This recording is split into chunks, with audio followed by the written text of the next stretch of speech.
আমি কি এখনো প্রেজেন্ট করছি? হ্যাঁ করে আছে। আচ্ছা, হ্যাঁ। এইবার তুমি এই জায়গাটা বলছো, এইখানটা থেকে প্রশ্ন করছো? ওগুলো বুঝতে পারছি, অসুবিধা নেই, মানে ওই কনসেপ্টটা ক্লিয়ার হচ্ছে না, মানে এক্স অ্যাক্সিসের সাথে প্যারালাল আচ্ছা, কেন তুমি হবে? দেখো, তুমি এই যদি তোমার দুটো কেস আছে, আসল কথাটা হচ্ছে আমরা এইটাই ভাবে ভাবি যে যখন শ্রোডিঙ্গার ইকুয়েশন সলভ করবো আমি নিউমেরিক্যালি, আমাকে কিন্তু যেটা করতে হবে, আমি যেটা ঠিক করেছি সেটা হচ্ছে শুটিং মেথডে করবো, ঠিক আছে?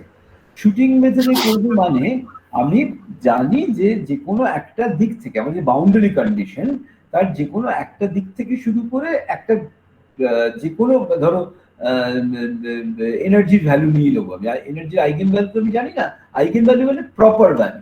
সো আরবিট্রারিলি একটা ভ্যালু চুজ করবো, তারপর একটা বাউন্ডারি থেকে আমি ডিফারেন্সিয়াল ইকুয়েশনটাকে সলভ করতে চেষ্টা করব, এবং আমি জানি যে অন্য বাউন্ডারিতে গেলে, বাউন্ডারির অন্য দিকটা গেলে কিরকম সলিউশনটা কিরকম হওয়া উচিত।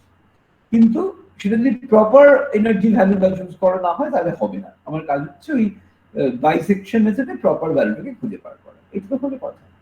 এইবার দেখো যে তার মানে ধরো তোমার যদি এটা হচ্ছে জেনারেল ফ্রেমওয়ার্ক, এই জেনারেল ফ্রেমওয়ার্কেও কিন্তু তোমার যেটা প্রয়োজন যে যখন এটা যেহেতু সেকেন্ড অর্ডার ডিফারেন্সিয়াল ইকুয়েশন, তোমার শুরু করতে গেলে যে পয়েন্ট থেকে তুমি শুরু করবে সেখানে তোমার সাই এর ভ্যালু জানা দরকার আর ডিসাই ডিএক্স এর ভ্যালু জানা দরকার, তাই তো?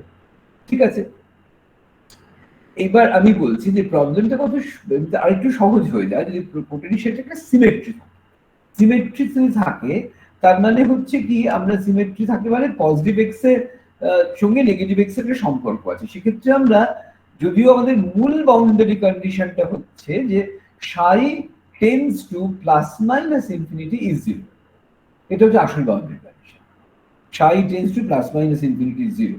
কিন্তু আমরা সেটা না করে তখন একটা অন্যরকম জিনিস দিয়ে কাজ করি, সেটা হচ্ছে যে আমরা মাইনাস ইনফিনিটি থেকে প্লাস ইনফিনিটি করার চেষ্টাই করবো না, আমরা জিরো থেকে ইনফিনিটি করার চেষ্টা করবো, আর বাকিটা তখন আমরা সিমেট্রি থেকে জেনারেট করে নেবো। এখন এইটা যে করলাম জিরো থেকে এলাম, তাহলে আমার বাউন্ডারি কন্ডিশনটা আবার জিরোতে নিয়ে আসতে হবে, দেখতে হবে যে জিরোতে কি হয়। এখন দেখো দু ধরনের কেস হতে পারে, একটা হচ্ছে আমরা জানি যে এটা এটা কখন বলছে যে পোটেনশিয়ালটা সিমেট্রিক, অর্থাৎ তোমার সাইটা হয় ইভেন প্যারিটি নয় অড প্যারিটি। এখন সাইটা মনে করো ইভেন প্যারিটি, সাই যদি ইভেন প্যারিটি হয় তাহলে সেটা হচ্ছে যে সাই যদি ইভেন প্যারিটি হয় তাহলে তুমি দেখো ডিসাই ডিএক্সটা কিরকম হবে। ডিসাই ডিএক্সটা হচ্ছে সাইটা হচ্ছে কার্ভ, আর ডিসাই ডিএক্সটা তার মাথায় একটা ট্যানজেন্ট। এখন যদি সিমেট্রিক হয় তাহলে এক্স অ্যাক্সিসের ডান দিকে যা করছে এক্স অ্যাক্সিসের বাঁ দিকে ফাংশনটা ঠিক সেরকমই করছে, যদি উঠে যায় দুদিকেই উঠে যাচ্ছে, যদি কমে যায় তো দুদিকেই কমে যাচ্ছে, যদি সমান থাকে দুদিকেই সমান থাকছে। তাহলে তুমি দেখো ট্যানজেন্টটা কিন্তু যে এই সিমেট্রির কারণে প্যারালাল টু এক্স অ্যাক্সিস হবে অ্যাট এক্স ইকুয়াল টু 0। এটা কি বুঝছো? স্যার একবার বলুন একটু। জ্যাম বোর্ডে এটাকে আঁকার চেষ্টা করে যাও। স্যার সাউন্ডটা না একটু কম আসছে। আসছে কম, তাহলে আমি একটু ইয়ে করার চেষ্টা করি, একটা স্পিকার দেওয়ার চেষ্টা করি। স্পিকার তো না, মানে হেডফোন।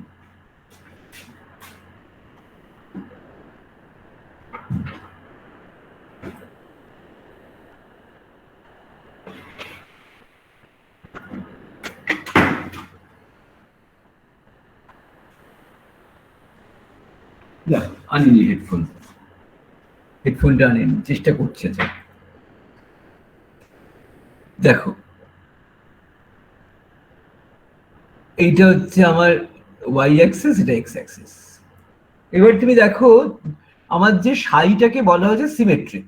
সিমেট্রিক মানে ধরো এই দিকটা যদি এরকম হয় তাহলে এই দিকটা এরকমই হবে, তাই না? মানে এদিকে যা ওদিকে তাই। অথবা হতে পারতো এরকম না হয়ে এটা হতে পারতো যে এদিকের ফাংশনটা হচ্ছে এরকম, তাহলে এদিকের ফাংশনটা এদিকে এরকমই হয়, বুঝতে পারছো? বা এদিকের ফাংশনটা এরকম ভাবে এরকম ভাবে এরকম, তাহলে এটাও ঠিক এরকম ভাবে এরকম ভাবে এরকম হবে, তাই না? মানে যা এদিকটা হবে ওদিকটা তো তাই হবে। সেক্ষেত্রে তুমি যে ট্যানজেন্টটা টানবে এক্স অ্যাক্সিসের উপর at this point, that has to be parallel to x axis. এটা বুঝতে পারছো? হ্যাঁ sir. Parallel to x axis না হয়ে কোনো উপায় নেই। ধরো যদি এটা মুছে দিতাম, যদি ধরো এটা ক্লোজ, কি করে ক্লোজ করে, নিউ বলতে হয় বোধহয়, নিউ। যদি আমি এরকম করতাম, ধরো আমি যদি মনে করি যে ট্যানজেন্টটা 0 নয়, তাহলে ট্যানজেন্টটা এরকম, ট্যানজেন্টটা যদি এরকম হয় তাহলে কার্ভটাকে হতে হবে এরকম দিকে, সরি কার্ভটাকে হতে হবে, আমি কি হচ্ছে কি, ওফ আমার হাতে কন্ট্রোলটা এত খারাপ না, এরকম তাই না, এরকম হলে তবে ট্যানজেন্টটা বাঁকা হতে পারে। তাহলে তুমি দেখো এক্স অ্যাক্সিস আর y axis, x axis positive আর নেগেটিভ দিকে কিন্তু সাইডটা সিমেট্রিক হলো না, তাই না, বুঝতে পারলে? স্যার এখানে একটা প্রশ্ন আছে, মানে বলো। এটা তো আমরা যেটা আঁকছি সেটা তো 2 ডাইমেনশন, মানে দুটো অ্যাক্সিস নিয়ে কাজ করছি। এখন তো টু ডাইমেনশনের প্রশ্নটা আসছে, আমি তো এটা প্রবলেমটা যেটা সলভ করছি সেটা হচ্ছে particle in a one dimension Schrödinger equation. হ্যাঁ স্যার, স্যার আচ্ছা, আর ওয়ান যদি আমার ডাইমেনশন। ভিএক্স যদি সিমেট্রিক হয় তাহলে সাইডে একটা প্যারিটি থাকবে, that is also valid only for the one dimension. কাজে মানে প্রবলেমটা, স্যার আমি বলছিলাম যেহেতু এখানে মানে ইভেন প্যারিটি, তাহলে একটা মিরর রিফ্লেকশন থাকবে, তাই তো স্যার? ডান দিকের সঙ্গে বাঁ দিকে। হ্যাঁ, তো সেক্ষেত্রে যদি হয়, বা আমরা এভাবেও বলতে পারি, যদি এক্স অ্যাক্সিস বরাবর একটা রোটেশন থাকবে, মানে রোটেশনাল সিমেট্রি থাকবে। মিরর সিমেট্রি থাকাটাই বলে ফেলে, রোটেশনাল সিমেট্রি বলতে পারে 180 ডিগ্রি ঘুরিয়ে দিলে ওয়াই অ্যাক্সিস বরাবর, এক্স অ্যাক্সিস বরাবর হয়, কিন্তু তো ওয়াই সেটা, অ্যাক্সিস বরাবর তাকে 180 ডিগ্রি ঘুরিয়ে দিতে হবে। হ্যাঁ, হ্যাঁ এবার সেটা যদি হয় তাহলে রিফ্লেকশনটা মানে মানে তুমি ভাবছো, পজিটিভ তুমি এক্স সবই ঠিক বলছো, অ্যাক্সিস তুমি খালি হবে। ভাবো যে যে সাইয়ের যে কার্ভটা তার ট্যানজেন্টটা অ্যাট এক্স ইকুয়াল টু 0 কি হবে, সেটা কি নন জিরো কিছু হতে পারে?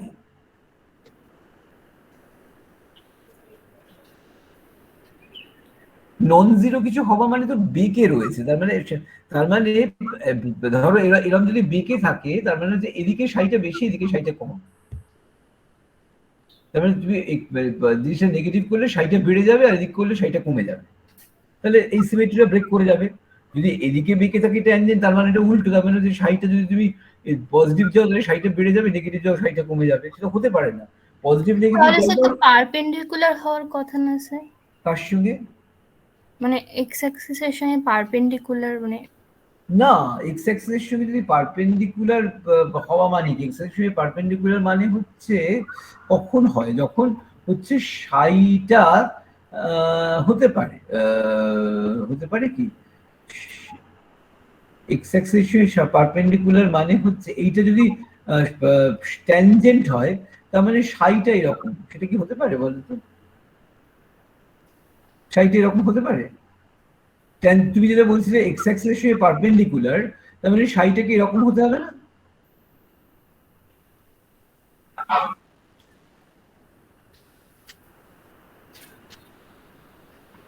কে বলছো তুমি কথাটা, আমি শুনি নামটা বুঝতে পারছি না। স্যার শ্রাবণী বলছি। তারপরে তুমি দেখো, তুমি যদি বলো যে আরেকবার ক্লিয়ার করো, ছবিটা একটু ক্লিয়ার করো, তুমি মনে করছো যে এক্স অ্যাক্সিস এর পারপেন্ডিকুলার মানে এইটাই, তার মানে এক্স অ্যাক্সিস এর পারপেন্ডিকুলার মানে ওয়াই অ্যাক্সিসটাই যদি ট্যানজেন্ট হতো তাহলে তোমার কার্ভটা কিরকম হতো, এরকম, তাই না?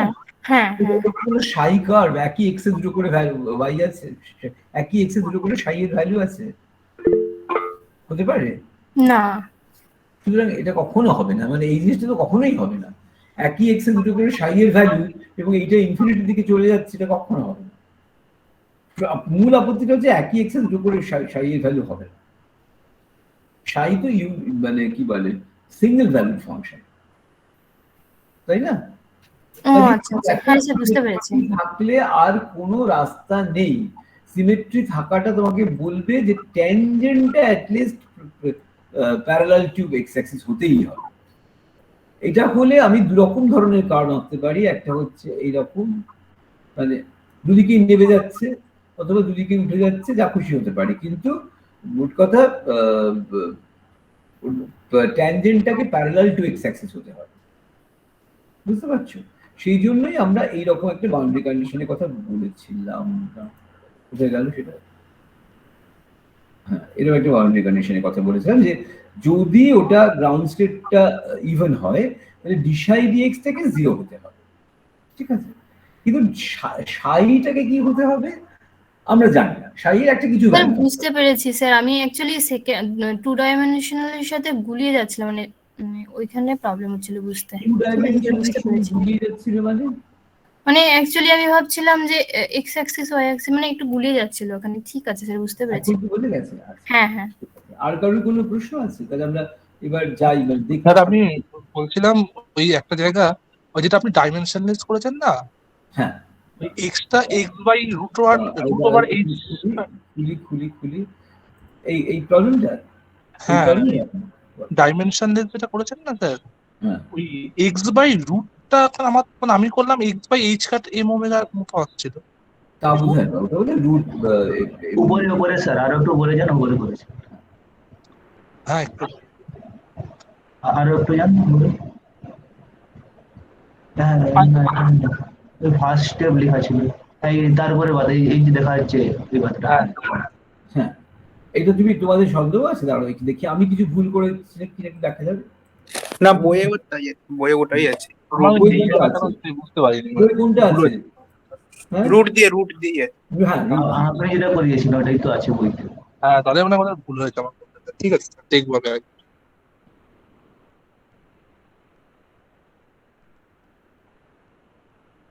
এইটা আসলে না, টেকনিকটা কি করে বের করা বলবো যে কি হতে হবে, সেটা হচ্ছে আমি যেমন বলছি যে অরিজিনাল ইকুয়েশন তো এরকম ছিল। এই ইকুয়েশনের তুমি দেখো ও যা আমরা আলটিমেটলি করলাম ভেবেচিন্তে, সেটা হচ্ছে যে এই যে এক্স স্কোয়ারের বাইরে যে কোএফিসিয়েন্টটা ছিল হোয়াট এভার ইট ইজ, হ্যাঁ, আর এইখানে যে কোএফিসিয়েন্টটা ছিল কিছু একটা, সেই দুটোকে সমান করে দিলাম প্রথমে, তারপর দিয়ে ভাগ করে দিলাম। মানে এখানে একটা half omega square X square আছে, আর এখানে something minus H cross square by twice M আছে। আমি এটা চাইছি না, আমি এক্স এর বদলে এক্সটাকে প্রথমে এজাই গোছের লেখো, হ্যাঁ, এক্সটাকে প্রথমে এজাই গোছের লেখো।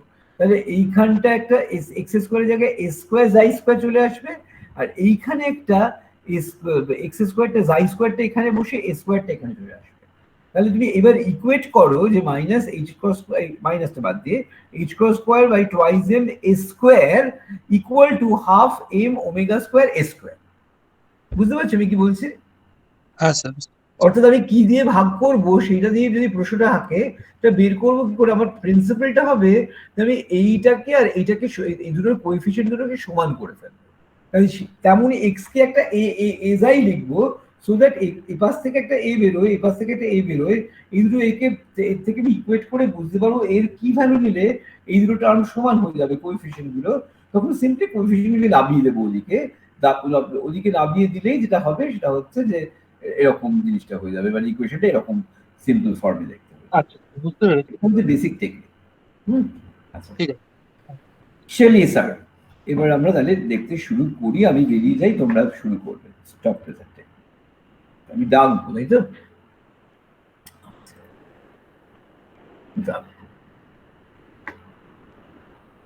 আচ্ছা, গত কাল আমি ধরে নিচ্ছি এরা দুজনেই মাত্র দেখিয়েছিল। আচ্ছা, তাহলে সুমিতা কি আজকে কিছু? সুমিতার দেখানো হয়েছে না? না স্যার, দেখায়নি। কোনোদিন দেখায়নি সুমিতা। স্যার গতকাল আমি দেখিয়েছিলাম স্যার, সুদীপ্ত ভাওয়াল। তুমি কে? সুদীপ্ত ভাওয়াল স্যার। সুদীপ্ত তো নামটা লিখলাম কিছু একটা, সুদীপ্ত নম্বরটা আমি জানি না, ওটা ম্যাডামের কাছে আছে, কিন্তু তুমি দেখিয়েছো বলে আবার লেখা আছে, আর এখানে শ্রেয়সীর নাম লেখা আছে। তোমাদেরকে আজকে এক্ষুনি রাখছি না। সুমিতা দেখো, একটা দেখানো হয়ে গেছে আমাদের। টুইঙ্কল আমাদের একটা ইম্পর্টেন্ট জিনিস দিয়েছে, তার নাম্বারটা আমরা দিয়ে দেবো এখানে। টুইঙ্কল আমি একটা লিখে রাখি। তোর আগের দিন টুইঙ্কলের লেখাটা থেকে, টুইঙ্কল ছিল না, ছিল কি গতকালের ক্লাসে? টুইঙ্কল বোধ আজকে ক্লাসে নেই না, গতকাল ছিল। যখন আমরা টুইঙ্কলের প্রোগ্রামটা নিয়ে আলোচনা করছিলাম তখন টুইঙ্কল ছিল? হ্যাঁ হ্যাঁ। আচ্ছা, হ্যাঁ ছিল। হ্যাঁ, চলো আমরা দেখি। স্যার দেখতে পাচ্ছেন? হ্যাঁ দেখবো, দেখতে পাবো। তোমার কিন্তু অন্য স্ক্রিনে আসবো। হ্যাঁ, এটা হচ্ছে simple harmonic oscillator for P equal to 1। একেবারে তো হয়নি গো, এটা কি সম্বন্ধে করছো? স্যার এইটাই আমি এইটা মানে থার্ড অ্যাসাইনমেন্টে 3-এরটা দেখাবো। না দেখি একটু গোড়া থেকে তার গোড়া থেকে দেখাও। হ্যাঁ এইটা।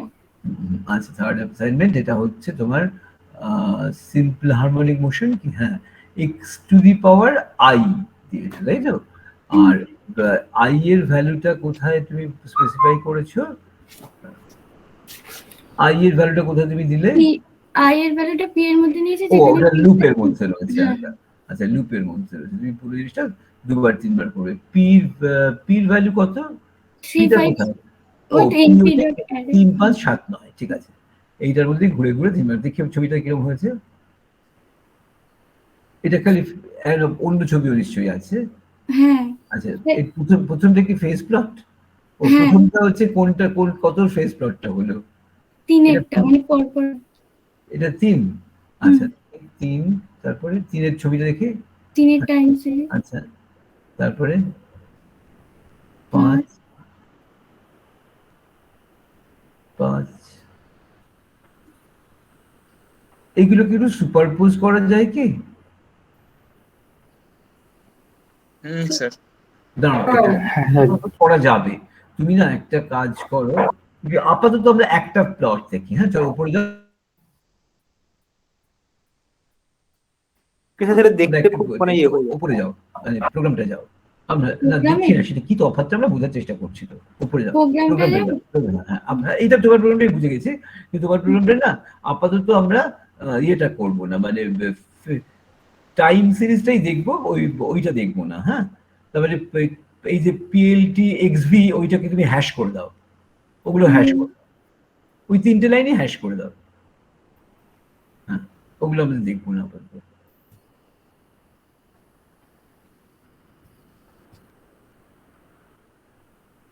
সব পড়া 3টে কেন 4টে লাইনে হ্যাশ করে দাও।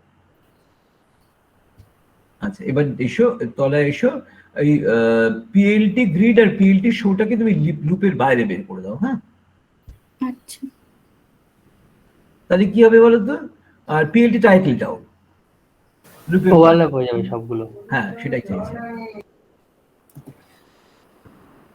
ওটা লাল হয়ে রইলো কেন গো আমরা পিএলটিতে? আর একটা গ্যাপ যাবে স্যার। আর একটা ধাপ যাবে। হ্যাঁ এবার দেখি চলো।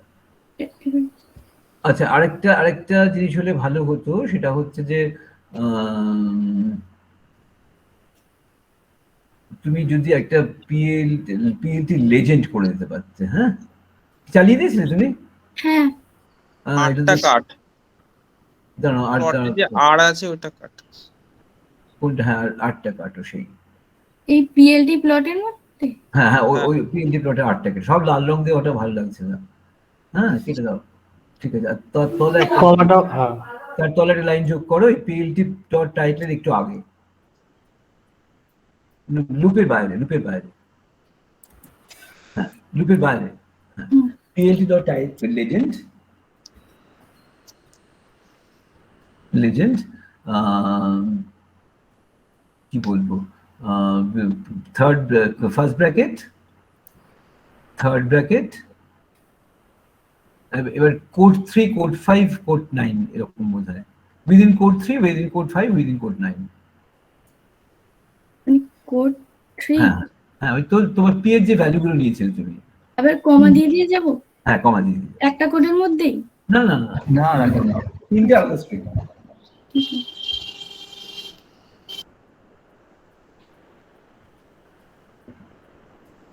ফুল পাস নয় তো তোমার ভ্যালুগুলো? একও থাকবে, একও আছে। 7 আছে। ও আর 1 আছে কি? না হ্যাঁ 3 5 7ই আছে নাকি? 3 5 7 9। আচ্ছা ঠিক আছে এবার যাও। আচ্ছা এইবার আমরা কি বুঝলাম? নীলটা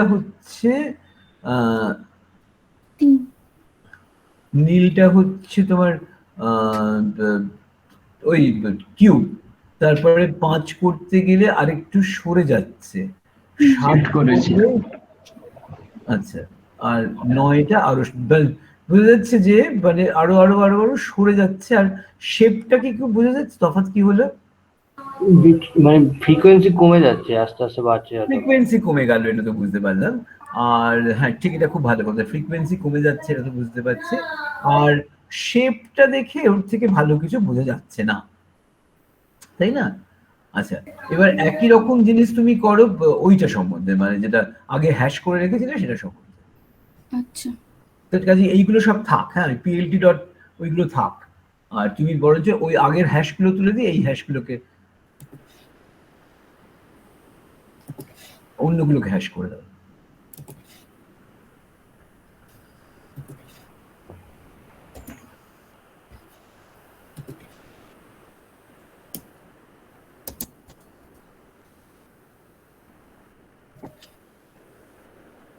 ওই পিএলটি শোটাকে বের করে দাও, ওটা থাকবে না, ওই পিএলটি শোটা থাকবে না। এই আচ্ছা পিএলটি শো দিলে তো নতুন ওই আমি তো সুপারপোজ করতে চাইছিলাম না, তাহলে সুপারপোজিশনটা হবে না। আর উপরে যে প্লট গুলো ছিল দেখি সেটা হ্যাঁ ওটা কেটে দাও, দরকার হ্যাশ করে দাও। হ্যাঁ, এবার দেখি লেজেন্ড থাকুক, লেজেন্ডে তো বলে লেজেন্ডটা থাকবে না। আর উপরে ওই গ্রিডটা কেটে দে ভেতরে। হ্যাঁ, ভেতরে গ্রিডটা কেটে দাও। টাইটেলটা হচ্ছে এটাই। হ্যাঁ, টাইটেলটা কেটে দাও। টাইটেল পারলে বের করে দে বাইরে, গ্রিডটা কেটে দে। টাইটেল গ্রিড সবই বের করে দাও। গ্রিড একটা আছে ভেতরে না, বের করে দাও। লোক থেকে বের করে দাও, গ্রিডটা টাইটেলটা বের করে দাও। লুপের মধ্যে যেটা আছে হ্যাঁ লুপেরটা বার করো।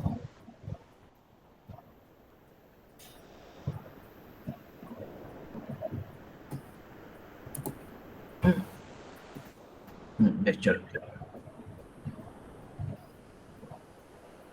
হ্যাঁ, এইবার দেখো বুঝতে পারছি আমরা, মানে যেটা আমার কাছে বেশি ক্লিয়ার হচ্ছে, দেখো যে একটা ছিল ইলিপস, কিন্তু যত এটা ইলিপস থেকে হায়ার পাওয়ারে উঠছে, মানে তত দেখো নিচে কিরকম মানে ডিস্টরশন অনেক বেশি হচ্ছে, তাই না? মানে নীলটা যতটা ইলিপসের মতো তবু দেখতে, পরেরকার ওই ইয়েটা দেখো 9 যেটা, সেটা অলমোস্ট দুটো প্যারালাল স্ট্রেট লাইন যাচ্ছে, এখান দিয়ে যাচ্ছে, মানে পুরোটা প্যারালাল স্কোয়ারের মতো হয়ে আসছে। মানে প্লটটা ছিল ইলিপস, 1 এ ছিল ইলিপস, 3 অলরেডি বোঝা যাচ্ছে ওটা ইলিপস নয়, 9 তে গিয়ে দেখো ওটা প্রায় স্কোয়ারের মতো দেখতে হয়ে যাচ্ছে। আমি এটাই বলছি যে যেটা আমার বক্তব্য, যে একটা অসিলেশন এটা সিম্পল হারমোনিক না তাতে ননলিনিয়ার টার্ম আছে, সেটা কিন্তু টাইম সিরিজ দেখে খুব একটা ভালো বোঝা যায় না, কিন্তু ফেজ প্লট থেকে অনেক ভালো বোঝা যায়। 9টা দেখো এটা প্রায় রেক্ট্যাঙ্গেল গোছের মনে হচ্ছে, এখান থেকে আমরা বুঝতেই পারছি যে এটা যদি আমরা আরো পাওয়ার বাড়িয়ে দিই তাহলে ওটা ক্রমশ একটা পুরো রেক্ট্যাঙ্গেলের মতো দেখতে হয়ে যাবে ফেজ প্লেসটা, সেটাই। হ্যাঁ, ঠিক আছে। এবং রেক্ট্যাঙ্গেলের মতো দেখতে হয়ে যাওয়া মানে সেটাকে যখন আমরা তত বলবো একটা রিল্যাক্সেশন অসিলেটর গোছের জিনিস, তার একটা ফার্স্ট ফেজ আছে, একটা স্লো ফেজ আছে। লাস্ট কথাটা কি বললেন, রিল্যাক্সেশন কি? রিল্যাক্সেশন অসিলেটর মানে যে অসিলেটরের দুটো ফেজ আছে, একটা খুব ফাস্ট ফেজ, একটা খুব স্লো ফেজ। যখন এই 9টাকে দেখো তুমি, 9টায় দেখে মনে হচ্ছে যে যে ডিস্টেন্সটা ধরো, মানে এক্স এর সঙ্গে ট্রাভেল করাটা একটা ট্রাভেল করছে, এক্স এর সঙ্গে ট্রাভেল হরাইজন্টালি ট্রাভেল করছে, মানে কি বলবো, মানে ভেলোসিটিটা বাড়ছে না, কনস্ট্যান্ট ভেলোসিটিতে চলে যাচ্ছে।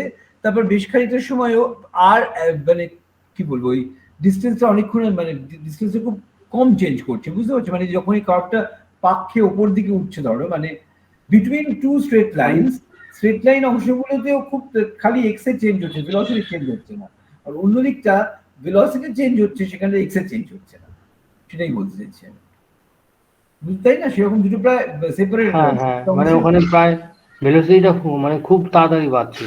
হ্যাঁ, ভেলোসিটিটা খুব তাড়াতাড়ি বাড়ছে, সেখানে আবার ডিসটেন্সটা বাড়ছে না, আর এখানে ডিসটেন্সটা তাড়াতাড়ি বাড়ছে, সেখানে ভেলোসিটিটা বাড়ছে না। সেরকম মানে কি স্যার, মানে ডিসটেন্স বাড়ছে না, ভেলোসিটি বেড়ে গেল একেবারে?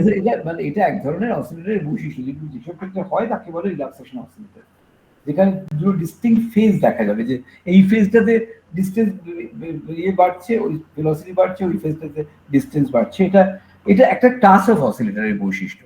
আমরা বলতে চাইছি যত আমরা পাওয়ার বাড়াবো, simple harmonic oscillator will turn towards relaxation oscillator. চলো, এটা হয়ে গেছে, আমরা বুঝে গেছি। কে দেখালে জানো?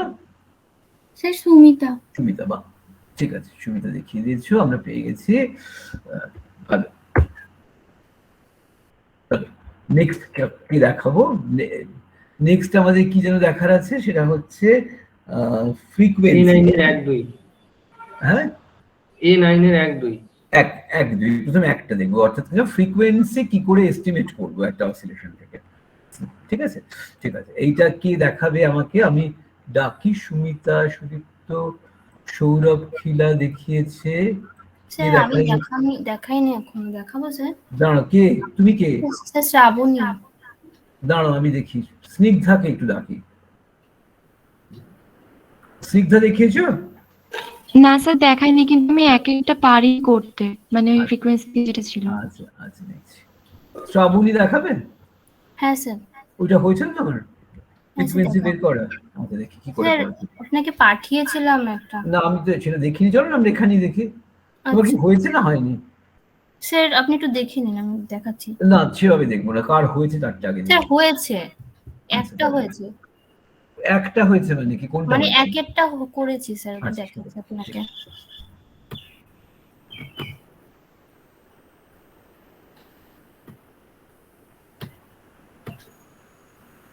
তুমি আগে খোলো এবং তারপরে মুখে বলো যে তুমি কি প্রিন্সিপালে বের করেছিলে, এটা করেছো এটা। অ্যালগরিদমটা কি? অ্যালগরিদম তোমাদের বলে দিইনি, বলেছেন যে আবিষ্কার করো।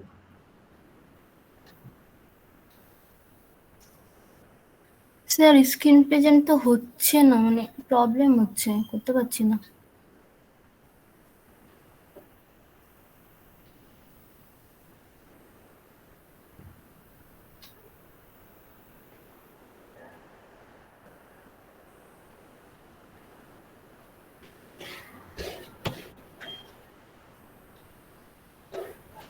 হচ্ছে না?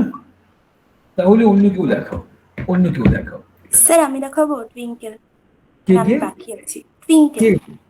টুইঙ্কেল স্যার, পিঙ্কি, টুইঙ্কল, টুইঙ্কল, হ্যাঁ। টুইঙ্কেল। কিন্তু তুমি ঠিক বাকি নেই, কারণ তুমি আমাকে একটা পেপার পাঠিয়েছিলে আর সেটা নিয়ে তো আমরা গতকাল ডিসকাশন করেওছি, কাজে তুমি একদম বাকি আছো এটা আমি বলবো না। তোমাকে আমরা অলরেডি তোমার একটা দেখেছি, সেটা তুমি কি গতকাল ক্লাসে ছিল না, যেটা নিয়ে আমরা অনেকটা আলোচনা করলাম তোমার লেখাটা নিয়ে? হ্যাঁ আগের দিন ছিলাম তো স্যার। তুমি একটা, তোমার একটা দেখানো আছে আর কি, আমি ধরে নিচ্ছি। ও আচ্ছা। আচ্ছা, হ্যাঁ, দাঁড়াও দাঁড়াও, আমি শ্রাবণীটার পর আমি পরপর যাই, দেখি কি একদম দেখায়নি। প্রভাব, হ্যাঁ স্যার, হ্যাঁ হ্যাঁ স্যার, কোনটা দেখাতে বলছেন?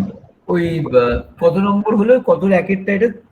3-এর 1, 4-এর 1, মানে মুখ্যত ওই যেটাতে তোমাকে ফ্রিকোয়েন্সিটা এস্টিমেট করতে হবে। ঠিক আছে দেখাচ্ছি। ফ্রিকোয়েন্সিটা এস্টিমেট করতে হবে। আচ্ছা, প্রথমে যেটা করতে হবে তুমি দেখাও, প্রেজেন্ট করো, তারপর আমাদের মুখে পুরো প্রোগ্রামটাকে বোঝাও।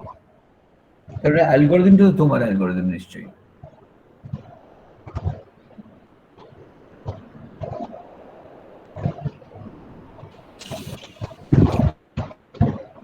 প্রভাব, তোমাদের এক্সপেরিমেন্ট চলছে? হ্যাঁ চলছে, মানে এক্সপেরিমেন্ট আমি ইউনিভার্সিটিতে যাইনি। ভালো, একদিন তো গিয়ে দেখবে নাকি তোমার সাথে না দেখা আমি হলো? যাইনি একদিনও। হ্যাঁ, আমি তো একদিনও যাইনি। কি হলো? রাহুল আর সঞ্জয় হয়েছিল। ও আচ্ছা, তুমি যাওনি। আচ্ছা, এই যে স্যার আমি এখানে ফ্রিকোয়েন্সি নিয়েছিলাম 1, 2 আর 3।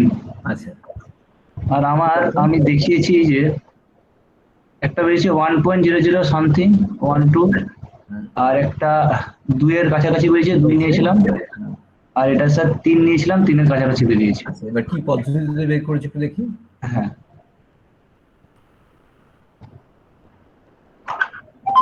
এইটুকু তো স্যার যেরকম আমরা করি প্রথম এইটুকু ওই ফাংশনে করে নিয়েছি।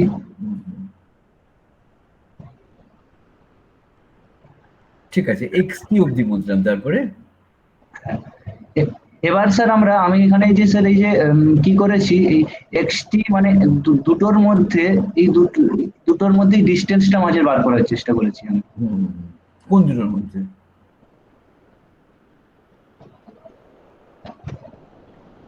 কোন দুটো পিকের? দুটো পিকের মধ্যে। আচ্ছা ঠিক আছে, সেটা কিভাবে করেছিল দেখি। তুমি xt_i-1 যদি xt_i এর থেকে ছোট হয় এবং যদি তুমি দুটোকে প্রথম কথা এক লাইনে লিখে দাও। তুলে দাও, ওটা একটা লাইন লিখে দাও। এক লাইনে লিখে দেবো ওটা।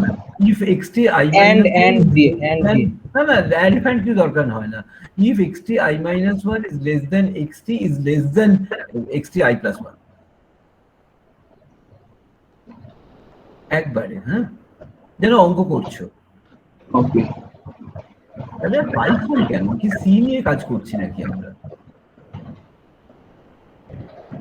বলা হয় না যে পাইথনটা এমন ল্যাঙ্গুয়েজ যাতে তোমার মানে প্রোগ্রামের সেই ট্র্যাডিশনাল কারিকুরি যত কম করবে তত ভালো প্রোগ্রাম হবে। প্রভাবটা উল্টে গেল না? জানো দেখি, হ্যাঁ বড় হবে, লাস্টটা গ্রেটার দ্যান হবে, এটা গ্রেটার দ্যান হবে তোমার। বড় হবে। ডান দিকটা থার্ডটা গ্রেটার দ্যান হবে না, এটা ঠিক ছিল। থার্ডটা এই যে i প্লাস 1 এর i মাইনাস 1 হবে তো ভাই, ওটা i প্লাস 1 বলি কেন? i প্লাস 1 এর থেকে বড় হবে। i প্লাস 1 করে ওখানে, ওখানে i প্লাস 1 কর, ওটা প্রথম তো i মাইনাস 1 ঠিকই ছিল, i মাইনাস 1 দেখো, এটা i মাইনাস 1 টা ঠিকই ছিল, ডান i minus 1 তারপর xi, তারপর এটা গ্রেটার দ্যান হবে, গ্রেটার দ্যান এটা না, এটা যেটা ছিল পরেরটা, এইটা গ্রেটার দেন, তাই তো? হ্যাঁ, হ্যাঁ তাহলে ওইটা কত কেটে দাও, তাহলে t1 এর মধ্যে ওটাকে সব তুলে নিয়ে এলো। আচ্ছা আচ্ছা চলো, ঠিক আছে, এরপর হ্যাশ করে দাও, t1 এর মধ্যে তুলে নিয়ে এলো, এটা আমি খুব বুঝলাম। তারপরে কি করবো? আচ্ছা এইটা হাতে করে, এটা টিপিটা যেভাবে করেছে ও কোনো ভুল নেই, মানে কিন্তু দ্যাট ইজ টু সিশ। আমরা আকাশ কি বলবে, কারণ আকাশকে জিজ্ঞেস করি, আকাশ কি বলছো? আকাশ ওটা ভুল করেছে, হ্যাঁ হাত লেগে হ্যান্ডরাইট হয়ে গেছে। ও আচ্ছা ঠিক আছে। আচ্ছা এবার তোমাদেরকে আমি প্রশ্ন করছি, টিপিটা যেটা করেছে ও, দেখো যেটা কোড লজিকটা বোঝাও কি করেছিলে। হ্যাঁ স্যার,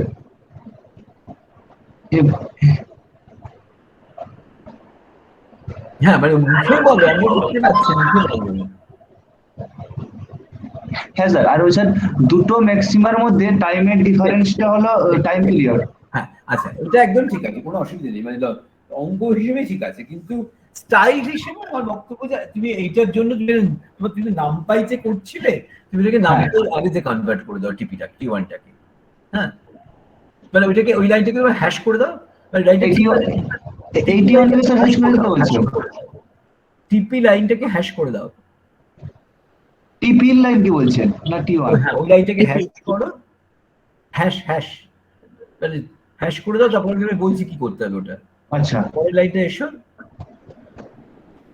মানে ওই টিপির ওপরে, মানে একটা আমি নতুন করে টিপি একটা অন্য ফর্মুলা দিয়ে বের করতে বলছি। আচ্ছা আচ্ছা, TP equal to capital TP equal to np dot array bracketed t1 এই t1 ক্যাপিটাল T1 যেটা তোমার T1, মানে ওটাকে এবার পুরো জিনিসটাকে একটা ব্র্যাকেট দাও, তো পুরো জিনিসটাকে একটা ব্র্যাকেট দাও, মানে এনপি থেকে শুরু করে যেটা সেটা পুরোটাকে ব্র্যাকেট দাও, dot diff bracket open bracket close. Sir কি বললেন? diff d for difference ও আচ্ছা sorry, diff bracket open bracket close.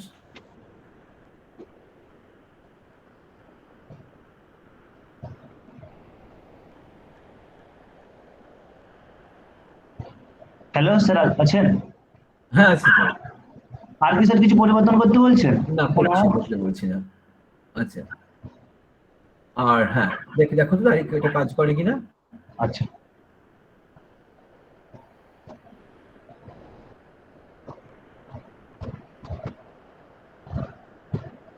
কাজ করছে, আপনার প্রোগ্রাম চলছে, সময় নিচ্ছে ভাই, ওই রান হচ্ছে।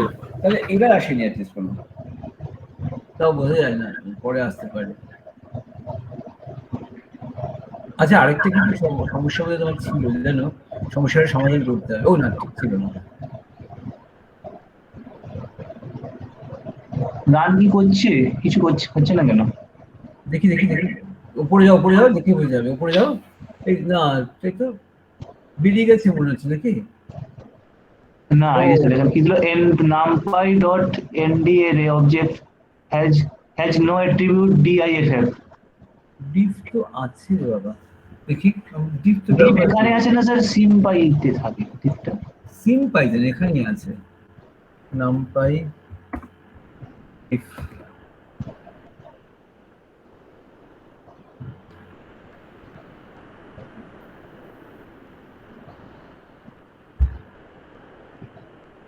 আছে তো দেখবি নামপাই ডট ডিফ। আচ্ছা তুমি দুটো লাইনে করো দেখি। স্যার দাঁড়াও, দুটো লাইনে করো দেখো।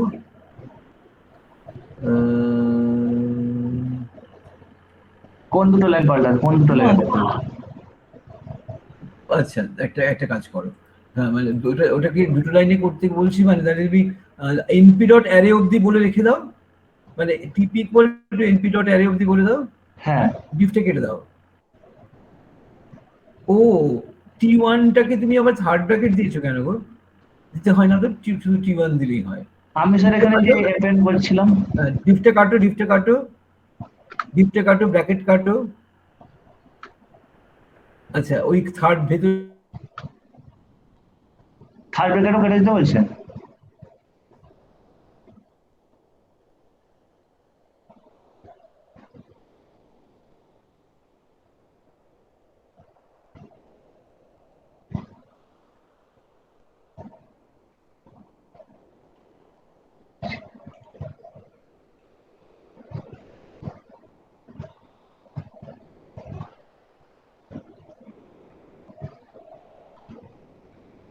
হ্যালো স্যার, স্যার আছেন? চলুন।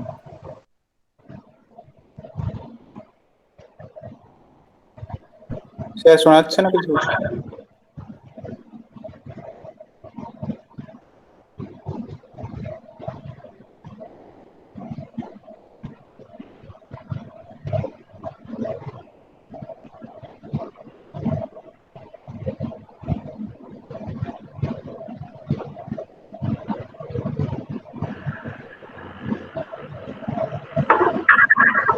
মাঝখানে আমার কানেকশন চলে গেছিল, তোমরা আছো তো? হ্যাঁ স্যার। হ্যাঁ প্রেজেন্ট করো একবার। যেটা হচ্ছে টিপিটাতে, ওই টিপির ভেতরে দেখো একটা এনপি ডট অ্যারে এর মধ্যে একটা ব্র্যাকেট দিয়েছে, ওই থার্ড ব্র্যাকেট তুলে দাও। আচ্ছা পরের লাইনটা দেখো, পরের লাইন তৈরি করো, সেটা দেখো টিপি ওটাকে টিপি না বলে একটা অন্য কিছু বলো, টি1 টি2 এরকম কিছু বলো। টি2, হ্যাঁ এবার বলো TP equal to NP dot diff diff third bracket within first bracket TP one. এবার দেখো তো, তো হওয়ার কথা। স্যার কি বললেন, থার্ড ব্র্যাকেট দিতে নাকি বললেন? না ঠিক এর মধ্যে লিখলাম টিপি1। হ্যাঁ এবার দিয়েছি। ওটা স্যার দিচ্ছিল না কেন একবারে? আমার ধারণা কি বলতো, এক্সট্রা একটা থার্ড ব্র্যাকেট ছিল, দেখলে তো? হ্যাঁ ওই স্যার এর মধ্যে ওই জন্য দিচ্ছিল না। এবার দেখো মানে যেটা সহজ হলো না, তুমি যেটা করতে চাইছিলে ওইটাকে কিন্তু আমি ডিফ বলে বলেছি, মানে ডিফের কাজ হচ্ছে ওই কাজটাই করা, কিন্তু একটু সহজ দেখতে হয়ে যায় আর কি।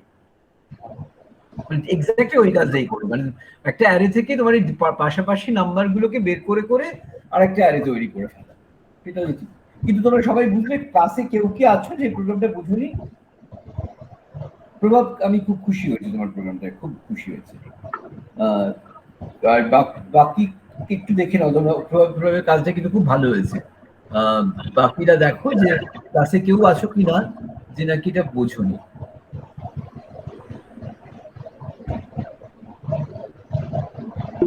সবাই বুঝেছো কাজটা? কেন বিপ্লব, কি হয়েছে তোমার, কি অসুবিধে? বুঝতে পারছো না? না স্যার। আচ্ছা বিপ্লব, প্রভাব, হ্যাঁ স্যার। তুমি বিপ্লবকে বোঝাও।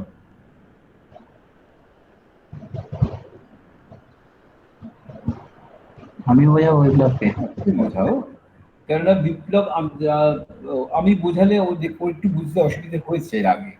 আমি দেখি তুমি বোঝালে ও বোঝে কিনা। বলো, কথা বলো। আমি স্যার বোঝাও। বলছি স্যার।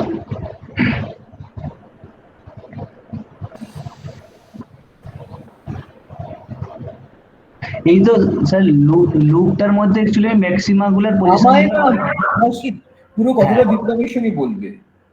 আমি বুঝে নি। বিপ্লব তো লেফট হয়ে গেল না, বুঝে না কি না আছে? আছে না, আছে। হ্যাঁ বলছি এই যে আমি লুপটার মধ্যে কি করলাম, ওই ম্যাক্সিমা গুলোর পজিশন গুলো বার করেছি আমি। কোন লাইনটা ম্যাক্সিমাম পজিশন? ওটাই তো কেন ম্যাক্সিমাম মিনিমাম। আচ্ছা, তাহলে ছবিটা দেখে বোঝাও একটু। দেখো ফ্রিকোয়েন্সি কথাটার মানে কি, ও যেটা বলতে চাইছে ফ্রিকোয়েন্সি বা সঙ্গে টাইম পিরিয়ডের একটা সম্পর্ক আছে না। তোমাকে যদি একটা অসিলেশনের গ্রাফটা দিয়ে বলি, এই গ্রাফটা থেকে তুমি ফ্রিকোয়েন্সি বের করো। ফ্রিকোয়েন্সির সঙ্গে তুমি তখন চট করে কি করবে, টাইম পিরিয়ডটা আগে বের করার চেষ্টা করবে। টাইম পিরিয়ড যদি টি হয় তাহলে 2π/t হচ্ছে ফ্রিকোয়েন্সি। বিপ্লব এটা বুঝতে পারলে? আচ্ছা, তাহলে টাইম পিরিয়ড মানে হচ্ছে যে পরপর দুটো পিকের মধ্যে কতটা ডিফারেন্স হয়েছে। হ্যাঁ, কোনো দুটো পিকের মধ্যে ডিফারেন্স যদি আমি বুঝে নিতে পারি তাহলে সেটা হচ্ছে টাইম পিরিয়ড। কিন্তু যেটা হতে পারে, যেহেতু আমি এটা নিউমেরিক্যাল সিমুলেশন করছি, আমার ধরো প্রথম এক নম্বর আর 2 নম্বর পিকের মধ্যে যা ডিফারেন্স, 2 এর সঙ্গে 3 এর খুব সামান্য একটু তফাৎ হয়ে যেতে পারে। কেন হতে পারে কি বুঝিয়ে বলতে পারবে আমাকে? আকাশ শাখা বলে দিচ্ছি, কেন হতে পারে?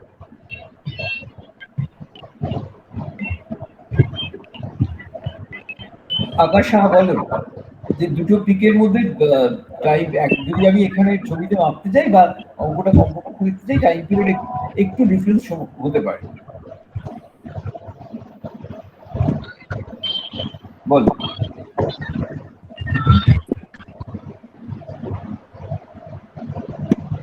প্রশ্নটা বুঝলাম না।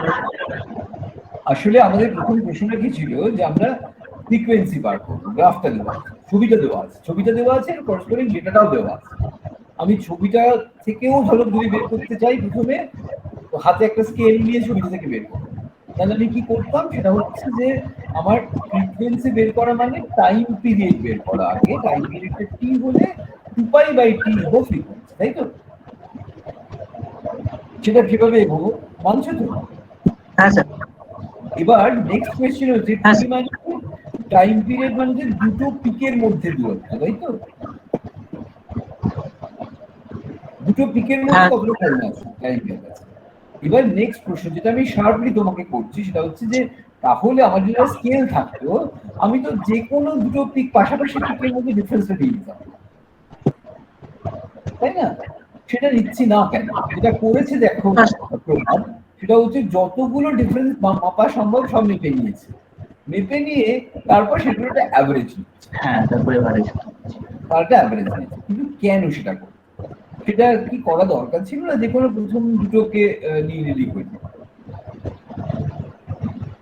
সেটা আকাশ কোনো কারণে যদি ডিসটরশন কিছু হয় সেক্ষেত্রে স্যার যদি আমার টাইম পিরিয়ডটা যদি চেঞ্জ হতে পারে, স্পেসিফিক করতে বলছি, আর একটু স্পেসিফিক করতে বলছি। কোনো কারণে বলাটার মধ্যে না অনেক একটু ডিসটরশন, এই যে তুমি কোনো কারণ ডিসটরশন ইত্যাদি কথাগুলো বলছো, এটাকে আরেকটু কমপ্লিটলি করতে হবে বলতে। এটা সিম্পল হারমোনিক মোশন বলে, মানে দেখো আইডিয়াল সিম্পল হারমোনিক মোশনের প্লটটা তোমার এখানে থাকবে, তাহলে কিন্তু সত্যি সত্যি তোমার যেটা হবে সেটা হচ্ছে প্রত্যেকটা দুটো পিকের মধ্যে ডিফারেন্সটা সমান, তাই যে কোনো দুটো মেপে নিয়ে আমার হবে। আমার সবকটা মেপে অ্যাভারেজ করার দরকার কিন্তু ছিল না।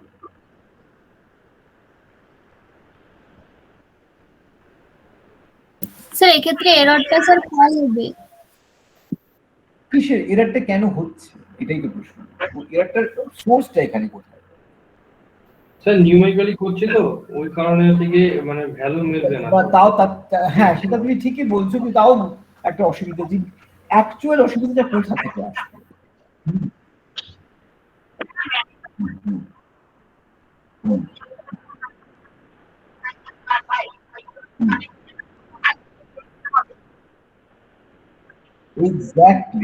এক্স্যাক্টলি পম্পা ঠিক বলেছো, কিন্তু ঠিকই বলেছো, কিন্তু কেন? আচ্ছা আরো স্পেসিফাই করে বলেন।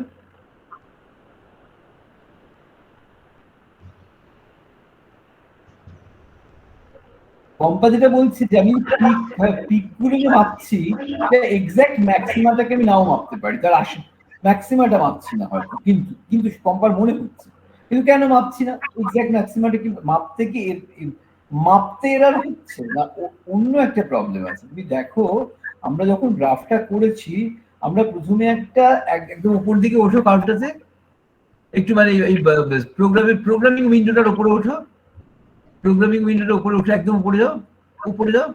এই যে একটা লিন স্পেস আছে দেখো, t equal to np.linspace 0 20 np.py_n, মানে ওখানে আমি বলে দিয়েছি কয়েকটা পয়েন্ট, যে পয়েন্টটার মধ্যে দিয়ে গ্রাফটাও দেখাবে, বুঝতে পেরেছো?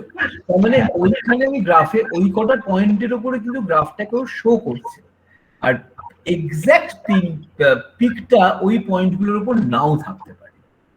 বুঝতে পারছো আমি কি বলছি? আমি তো অ্যাকচুয়ালি এটা কন্টিনিউয়াস কার্ভ আমি পাইনি, আমি ওখান থেকে মাথায় রাখবে সব স্যাম্পলিং করা আছে, মানে অ্যাকচুয়াল সলিউশনটা থেকে কয়েকটা পয়েন্ট আমি প্লট করতে বলেছি। সেটা হচ্ছে ওই 20 পাইয়ের মধ্যে এন এর ভ্যালু বোধহয় কত একটা দিয়ে দিয়েছে 2000 টাকা, বুঝতে পারছো? তা ওইটা যদি 2000-এর বদলে সে আমি 20,000 দিতাম, তাহলে I could have been more confident যে আমি এক্সাক্ট পিকের আরো কাছাকাছি পৌঁছতে পারবোই, কারণ আমি এত ঘন ঘন পয়েন্টগুলোকে প্লেস করেছি যে এক্সাক্ট পিকটা মিস করে যেতে পারে। ওইটা যদি 2000-এর বদলে 200 দিতাম, তাহলে অনেক গ্যাপ বড় বড় করে রয়েছে। ইন এনি কেস আমি সবসময় ধরে নেবো যে আমি যে সবকটা আমি তো আসলে কন্টিনিউয়াস গ্রাফটা আঁকছি না, আমি তো আসলে কয়েকটা পয়েন্ট বসাচ্ছি, তারপরে জুড়ে দেওয়া হয়ে গেছে সেট লাইনে। তোমার দেখে মনে হচ্ছে যে এটা কন্টিনিউয়াস কার্ভ, অ্যাকচুয়ালি কিন্তু কন্টিনিউয়াস কার্ভের ডেটা আমার কাছে নেই, আমার কাছে কতগুলো ডিসক্রিট পয়েন্টের ডেটা আছে যেগুলোকে আমি পরে জুড়ে দিয়েছি। তো তুমি একটু তলার দিকে গ্রাফটার কাছে এসো, তলের ছবিটা দেখো, এইবার ভালো করে যদি তুমি একটু খেয়াল করে দেখো যে পিক গুলো কিন্তু একটা পিক একটু অন্যরকম দেখতে হয়েছে। ওই কারণে আমরা যেটা বলছি আসলে যেটাকে পিক বলে দেখছি ওটা ঠিক পিক না হতে পারে, পিকের একটু আগের পয়েন্ট কিংবা পিকের একটু পরের পয়েন্ট, কারণ পিকের পয়েন্টটা হয়তো আমার ডেটাটা নেই, বুঝতে পেরেছো তো? তার ফলে যেটা হচ্ছে যে আমি যেটা মাপছি দুটো ডিফারেন্স, ওটা যে অ্যাকচুয়াল টাইম পিরিয়ডটা না তার থেকে একটু কম না তার থেকে একটু বেশি আমি জানি না, সুতরাং আমি অনেকগুলো মেপে অ্যাভারেজ করবো, এটাই ম্যাক্সিমাম করতে পারি আমি। ঠিক আছে, ঠিক আছে।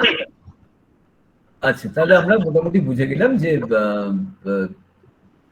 আচ্ছা বাস্য, গতকাল তুমি যখন করেছিলে, তোমাকে যখন অ্যাম্পলিটিউড করতে বলেছিলাম, তখন কি তুমি এরকম অনেকগুলো ম্যাক্সিমাম অনেকগুলো মিনিমাম বের করে তারপর তাদের তার ডিফারেন্সের অ্যাভারেজ করেছিলে, নাকি প্রথম একটা করে করেছিলে? একটা করে করেছিলাম, মানে পুরোটার মধ্যে ম্যাক্স আর পুরোটার মধ্যে মিন, তাই তো? হ্যাঁ স্যার। তাই তো, মানে পুরোটার মধ্যে ম্যাক্স আর পুরোটার মধ্যে মিন, তাদের ডিফারেন্সের কে 2 দিয়ে ভাগ করা, তাই তো? হ্যাঁ স্যার। আচ্ছা তাহলে কেন বলো তো ওখানে আমরা করিনি? মানে এরকম ছোট ছোট এরকম ভাবে তো ভাবা যেতে পারতো যে ওখানেও আমি প্রথম পিকটা প্রথম ট্রাফটা, দ্বিতীয় পিকটা দ্বিতীয় ট্রাফটা, এইগুলো করে করে তাদের যে ডিফারেন্স হবে তার অ্যাভারেজ হবে, সেটা না করে বাসমের পদ্ধতিটা বেটার কেন? বাসবটা একটা করে সব কটার মধ্যে সবচেয়ে ম্যাক্সিমাম যেটা, সব কটার মধ্যে সবচেয়ে মিনিমাম যেটা, সেই দুটো ডিফারেন্স আছে। সেই দুটোর মধ্যে যে ডিফারেন্সটা সেটা তো মানে এক্সাক্টটা নাও হতে পারে, এক্স্যাক্টলি নাও হতে পারে, কিন্তু ওটাই দেখো এক্স্যাক্টলি সবচেয়ে কাছাকাছি। তার কারণ আমাদের যেটা সন্দেহ আসলে যেটা নিয়ে কথাগুলো হচ্ছে যে আমি যে গ্রাফগুলো টেনেছি সেটাতে কতগুলো পয়েন্টে টেনেছি মাথায় রাখতে হবে। আমার কাছে কিন্তু আসলে কন্টিনিউয়াস যেটা নেই, ছবিটা দেখে যদিও কন্টিনিউয়াস মনে হচ্ছে, আসলে এটা কন্টিনিউয়াস ডেটা নয়, কতগুলো ডেটা পয়েন্টে আমি প্লট করেছি, তাই তো? এবং যেটা সত্যি হচ্ছে ডেটা পয়েন্টটা হয়তো পিকটাকে মিস করে গিয়ে থাকতে পারে, হয়তো পিকটাতে ডেটাটা নেই, পিকের একটু আগে কিংবা একটু পরে যেটা আছে। সেই জন্যই টাইম পিরিয়ডের ক্ষেত্রে সেটা খুব ইম্পর্টেন্ট। তুমি যে দুটোর মধ্যে তুমি গ্যাপটা মাপছো সেই দুটো হয়তো অ্যাকচুয়ালি এক পিকের মধ্যে মাপছো না, কিন্তু ভেবে দেখো যেটা হবে যদি পিকের থেকে একটু আগে কিংবা একটু পরে যায় তাহলে কিন্তু ভ্যালুটা কম হবে, তাই না? তার মানে এখানে স্যাম্পলিং এরার যেটা বলছি, স্যাম্পলিং এরারের জন্য অ্যামপ্লিটিউডটা সবসময় কম হবে, বেশি হবে না কখনোই, বুঝতে পারছো? সবসময় কম হবে দেন দ্য এক্সপেক্টেড ভ্যালু। কাজে আমি যদি ম্যাক্সটা নিই তবে সেখানে সবচেয়ে কম ভুল হয়েছে দেখতে পাবো, বুঝতে পারছো তো? কারণ তুমি যদি এক্স্যাক্টলি পিকে না দেখো, একটু আগে কিংবা একটু পিকে পরে দেখো তাহলে হাইটটা একটু কম দেখেছো, তলাকার ট্রাফটা একটু কম দেখেছো, তুমি যেটা ম্যাক্সিমাম দেখেছো তার মানে ওটাই হচ্ছে যে সবথেকে কাছাকাছি এক্সেক্টর, ওর ভেতরেই আর সবগুলো ঢুকে যাচ্ছে, ওটাই সব আসলে ট্রাফের সবচেয়ে কাছাকাছি। হ্যাঁ কিছু বলতে পারবে, অ্যাভারেজ করলে ওখানে তুমি কিন্তু গন্ডগোল করতে, বুঝতে পারছো? তাহলে স্যার আরো একটু ডেভিয়েট করে যেত, তাই এভারেজ নিলে স্যার আরো একটু ডেভিয়েট করতে জিনিসটা, অনেক ভুলগুলোকে নিয়ে আসছে। হ্যাঁ বাস্তবের পদ্ধতিটাই ভালো পদ্ধতি, তুমি ওই দুটো যে ক্লোজেস্ট টু দ্য রিয়ালিটি, কিন্তু সেটা এখানে নয়। এখানে দুটো জায়গায় দুটো পদ্ধতি কিন্তু অ্যাপ্রোপ্রিয়েট। বাস্তব যেটা করেছিল আগের বার অ্যামপ্লিটিউড বের করার জন্য, দ্যাট ওয়াজ দ্য অ্যাপ্রোপ্রিয়েট পদ্ধতি, আর প্রভাব যেটা করেছে ফর ফ্রিকোয়েন্সি বের করা, দ্যাট ইজ দ্য অ্যাপ্রোপ্রিয়েট পদ্ধতি। সবার কাছে ক্লিয়ার হলো না? হ্যাঁ স্যার। মানে আমাদের জিনিসটা যেটা বারবার দেখো যে এখন কিন্তু জিনিসটা আমরা জানি আলোচনা করছি সেটা কি করে প্রোগ্রাম লিখবো, কি করে কোড করবো নয়, একটা কোড লেখা হয়ে গেছে কিন্তু সেটা দিয়ে আমি ফিজিক্সটা ঠিক মতো করে ধরবার জন্য যা করা উচিত সেটা করতে পারছি কিনা, দ্যাট ইজ মোর ইম্পর্টেন্ট। হ্যাঁ, কাজেই কোড তো দিচ্ছে কিন্তু আমার ফিজিক্সটা ঠিক মতো করে মডেল করা যাচ্ছে কিনা, এটা যত বেশি করে ভাববে মানে রেজাল্টটার সঙ্গে, এটা খুব ইম্পর্টেন্ট। কারণ আমি কিন্তু প্রোগ্রামিং এর ডিটেলটা নিয়ে খুব একটা আলোচনাই করছি না, রেজাল্টটা নিয়ে আলোচনা করছি, ঠিক আছে? তাহলে এইটা আমরা কি যেন করলো আমাদের এটা প্রভাব প্রভাব কি নাম্বার নাম দিয়েছি কি? প্রভাব কি নাম দিয়েছি? হ্যাঁ, এবার তাহলে পরেরটা দেখাবে কি? হ্যাঁ বলছি এই প্রোগ্রামিংটা হচ্ছে গিয়ে মানে ভেলোসিটি রেজোনেন্স করে করা যাবে না স্যার? ভেলোসিটি রেজোনেন্সে তো আমরা যেটা বলছিল অ্যামপ্লিটিউড দেখছিলাম, আমি করেছি, দেখবেন ভেলোসিটি দেখছিলাম। ভেলোসিটি ওখানে ছিল যে আমি আমি একটা বাইরে থেকে যেটা এক্সটার্নাল ফ্রিকোয়েন্সি সেটা বাইরে সেট করে দিচ্ছিলাম, হ্যাঁ, আর তার ফলে আমি গ্রাফটা দেখতে পাচ্ছিলাম অসিলেশনটা, সেই অসিলেশনটার একটা অসিলেশন হচ্ছিল, তার অ্যামপ্লিটিউডটা বার করতে হচ্ছে। স্যার এফএফটি করে করা যায় না? কারণ বেসিক্যালি প্রবলেমটা হচ্ছে গিভেন দ্য কার্ভ আমি কি করে অ্যামপ্লিটিউড বার করব, সেটা তুমি কাজে লাগিয়ে ভেলোসিটি রেজোনেন্স আর অ্যামপ্লিটিউড রেজোনেন্স করেছো। আর এখন আমরা যেটা চেষ্টা করছি সেটা হচ্ছে অ্যানাইসোক্রোনিসিটি প্লট, অর্থাৎ যদি অ্যানহারমোনিক অসিলেটরের অ্যামপ্লিটিউডের সঙ্গে ফ্রিকোয়েন্সির কি সম্পর্ক, তখন অ্যামপ্লিটিউডটা হচ্ছে আমার ইন্ডিপেন্ডেন্ট ভেরিয়েবল, ঠিক আছে? আমি ছেড়ে দিয়েছি পার্টিকেলটাকে, একটা পার্টিকুলার জায়গা অবধি ছেড়ে দিয়েছি, এবার ও কি ফ্রিকোয়েন্সিতে দুলছে সেটা আমি গ্রাফ থেকে বের করব। সুতরাং অ্যামপ্লিটিউডের ঠিক উল্টো প্রবলেম না, বলছি আমরা তো জানি ভেলোসিটি রেজোনেন্স যেখানে সেখানে তো আমার ড্রাইভিং ফ্রিকোয়েন্সিটা আমার ন্যাচারাল ফ্রিকোয়েন্সির সাথে সেম হবে, সেখান থেকে তো করা যাবে, আমি ফ্রিকোয়েন্সি বের করতে পারি। প্রবলেম আলাদা। দেখো আমরা এখন যে প্রবলেমগুলো কোড নিয়ে আলোচনা করছি সেটা কিন্তু ফোর্সড অসিলেশন নয়, না লিনিয়ার মানে কোশ্চেনে বলা ছিল লিনিয়ার অসিলেটরের ক্ষেত্রে, তো লিনিয়ার অসিলেটর মানে তো পোটেনশিয়াল ফোর্সড অসিলেশনের গল্পটা এখানে তুলছো কেন? এখানে তো ফোর্সড অসিলেশন নেই, ফোর্সিং ফ্যাক্টরটাই তো নেই, রেজোনেন্সের গল্পগুলো উঠছে কেন? এটা কিছুই নয়, এটা একটা সিম্পল হারমোনিক মোশন যেমন আমরা করতাম, তাই সিম্পল হারমোনিক মোশনের তো আমরা সিম্পল হারমোনিক মোশনের ক্ষেত্রে জানতাম যে আমরা যে অ্যামপ্লিটিউডেই ছেড়ে দিই না কেন ফ্রিকোয়েন্সিটা হবে ওই, যদি তোমার ইকুয়েশনটা হয় ½ m ω²x², যদি পোটেনশিয়াল হয় তাহলে সেই ওমেগাটা হচ্ছে frequency, what ever be your amplitude, তাই তো? মানে অ্যামপ্লিটিউড আর ফ্রিকোয়েন্সির মধ্যে কোনো সম্পর্ক নেই। কিন্তু আমরা দেখবার চেষ্টা করছি যে যদি এটা এক্স টু দি পাওয়ার 2 পোটেনশিয়ালটা এক্স স্কোয়ার না হয়, পোটেনশিয়াল যদি অন্য পাওয়ার হয় অর্থাৎ রেস্টোরিং ফোর্সটা যদি লিনিয়ার না হয়, কিউবিক 7 পাওয়ার ইত্যাদি হয়, তাহলে তুমি দেখবে অ্যামপ্লিটিউড আর ফ্রিকোয়েন্সি ডিকাপল নয়, অ্যামপ্লিটিউডটা is a function of frequency. ঠিক আছে? হ্যাঁ, অথবা বলতে পারো frequency is a function of amplitude. কাজে আমরা এখানে যে অঙ্কটা যেভাবে করতে চেয়েছি, আমরা একটা পার্টিকুলার বিভিন্ন আগে একটা পাওয়ার ঠিক করবো, ধরো পাওয়ারটা আমরা কিউব নিলাম, তারপর আমরা বিভিন্ন অ্যামপ্লিটিউডে ছেড়ে ছেড়ে দেখবো যে কত কত করে ফ্রিকোয়েন্সি বেরোচ্ছে, এবং সেই গ্রাফটা আমরা প্লট করবো। সেটাই আমাদের কাজ ছিল। এটা বুঝতেই পারছো আমাদের আগের ওই ভেলোসিটি রেসপন্সের সঙ্গে তেমন কোনো রিলেশন নেই। হ্যাঁ, মানে আমি এটা যদি এমনি সিম্পল হারমোনিক অসিলেটর নিই তাহলে এইভাবে ঠিকই আছে। হ্যাঁ, মানে এটার সঙ্গে ফোর্স অসিলেশনের সব গল্পটার কোনো মিলই নেই, মানে একদম অন্য প্রবলেম করছি আমরা। আচ্ছা, এটা কাকে আমি বলবো দেখতে দেখি। স্যার বলছি এই প্রবলেমটাই এফএফটি দিয়ে করা যায় না? দাঁড়াও, এফএফটি দিলে তুমি ডেফিনেটলি হ্যাঁ পারো, এফএফটি দিলে পারো। এফএফটি দিলে ফ্রিকোয়েন্সিটা শিফট বের করে দিতে পারবে। হ্যাঁ, পারো, ফ্রিকোয়েন্সিটা বের করে দিতে পারবে, তোমার কতটা শিফট হলো সেটা দেখতে পারবে। সেটা একটু হ্যাঁ মানে ডেফিনেটলি হয়, মানে তার থেকে অনেক সহজ এটা হয়ে যায় আর কি। মানে এইটুকু কাজ করার জন্য এফএফটি নেওয়া দরকার। তুমি জানোই যে একটা ফ্রিকোয়েন্সি মানে ডেফিনেট ফ্রিকোয়েন্সি কত হয়েছে আমি জানি। এফএফটি নর্মালি আমরা তখনই করি যখন আমরা এর মধ্যে কি কি ফ্রিকোয়েন্সি কম্পোনেন্ট আছে, একাধিক কম্পোনেন্ট আছে যে খুঁজে পারবো। এটা তো আমি জানি একটাই আছে, সে ধরে বের করে নেবো। এটা তো বেসিক্যালি একটা সিঙ্গেল অসিলেশনই হবে, তাই না? তার ফ্রিকোয়েন্সিটা টাইম পিরিয়ডটা বের করে নেবো। এটা সিম্পল হারমোনিক হয়তো নয়, কিন্তু তার টাইম পিরিয়ড একটা আছে, পিরিয়ডিক মোশন বটে। ঠিক আছে? আচ্ছা, তাই চলো এবার যে কি দেখাবে, ওহিদুলেরই দেখাবার কথা নাকি? পিঙ্কির হয়েছে? অ্যানাইসোক্রোনিসিটি প্লট কি পিঙ্কির হয়েছে?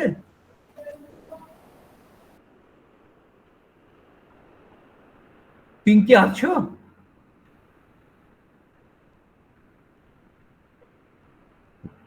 নেই স্যার। না নেই, আচ্ছা ঠিক আছে। তাহলে পিঙ্কি না হলে পম্পা আছো? পম্পা আছো? অ্যানাইসোক্রোনিসিটি আচ্ছা ঠিক আছে, একটা একটা করে আসে। এটা কি দেখাতে পারবে? ওহিদুল দেখাতে পারবে? কে দেখাতে পারবে বলো তো? অ্যানাইসোক্রোনিসিটি প্লট কার হয়েছে?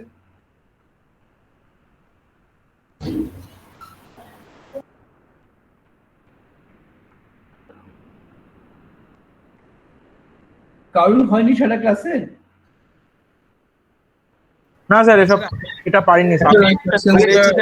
বিটা স্যার, মানে বিটা তো ওই তো দুয়ের একের কোশ্চেনটা দেখে পড়েছি তো মনে হয়। একের বি না, ওই তারপর হ্যাঁ হ্যাঁ, একের বিটাই বলছি।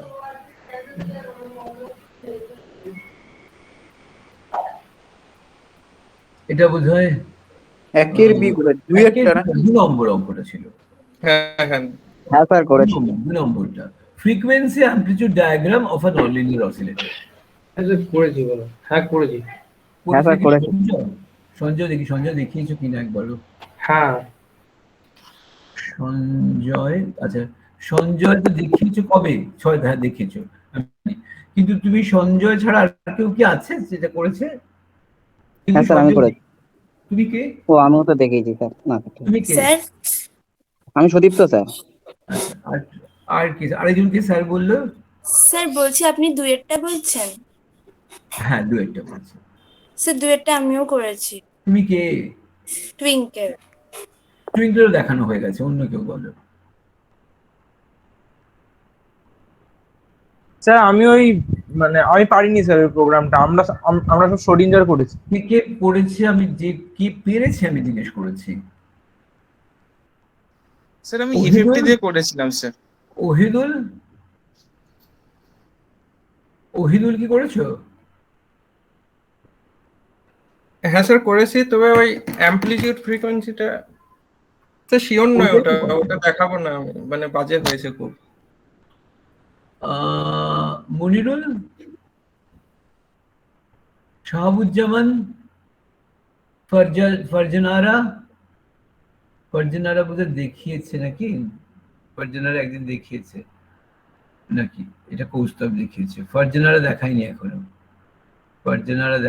এখনো, দেবযানী দেখানো হয়েছে, এটা যে বিপ্লবের কি এটা হয়েছে? না স্যার। আচ্ছা অজয় সবার হয়ে গেছে, তাহলে আমরা এটা কার কাছে কে বললে দেখিয়েছো তো হয়েছে? স্যার আমি একটা এফএফটি দিয়ে করেছি স্যার। A50 দিয়ে নয়, এমনিতে দেখো। এমনিতে করেছি, গ্রাফটা কেমন যেন জঘন্য এসছে। কে বলছো? সঞ্জয় দিয়ে বলছি। আচ্ছা সঞ্জয় দেখাও দেখি কি হয়েছে। আসবো সঞ্জয়? আসবা? হ্যাঁ বলো, কিছু বলবো।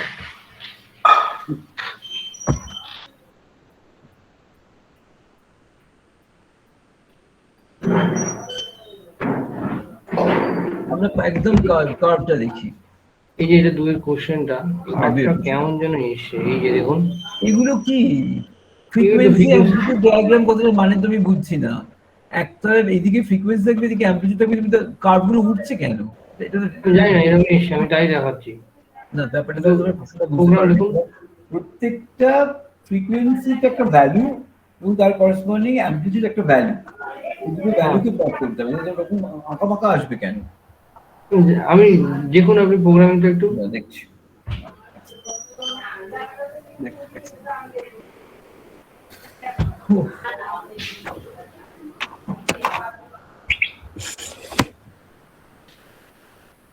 চোখে লাগছে, একটু বড় করে কি ওরকম যায়, তুমি দেখো। হ্যাঁ যাবে। আর থেকে ধরো জলটা নিয়ে এসে জল তেষ্টাও পেয়েছে। হ্যাঁ ঠিক আছে।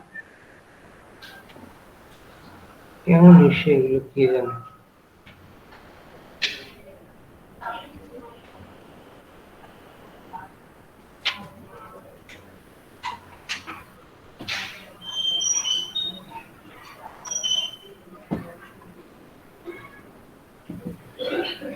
ভাই সঞ্জয়, আমারও সেম এসছে রে। আমি জানি না, আমি তাই ভাবছি এটা কি জানেন, তাহলে দেখুক, কিছু বলুক।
হ্যাঁ চলো, এসে গেছে।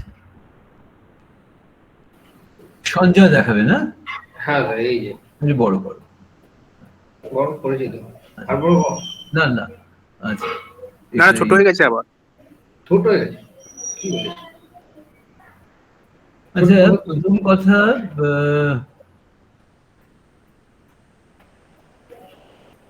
এই যে অ্যারেটা আছে না, এই ডেফটা আছে না, ডেফটাকে তুমি বের করে দাও। এটা হ্যাঁ ওটা বের করে দাও। পুরো দুটো লুপেরই বাইরে?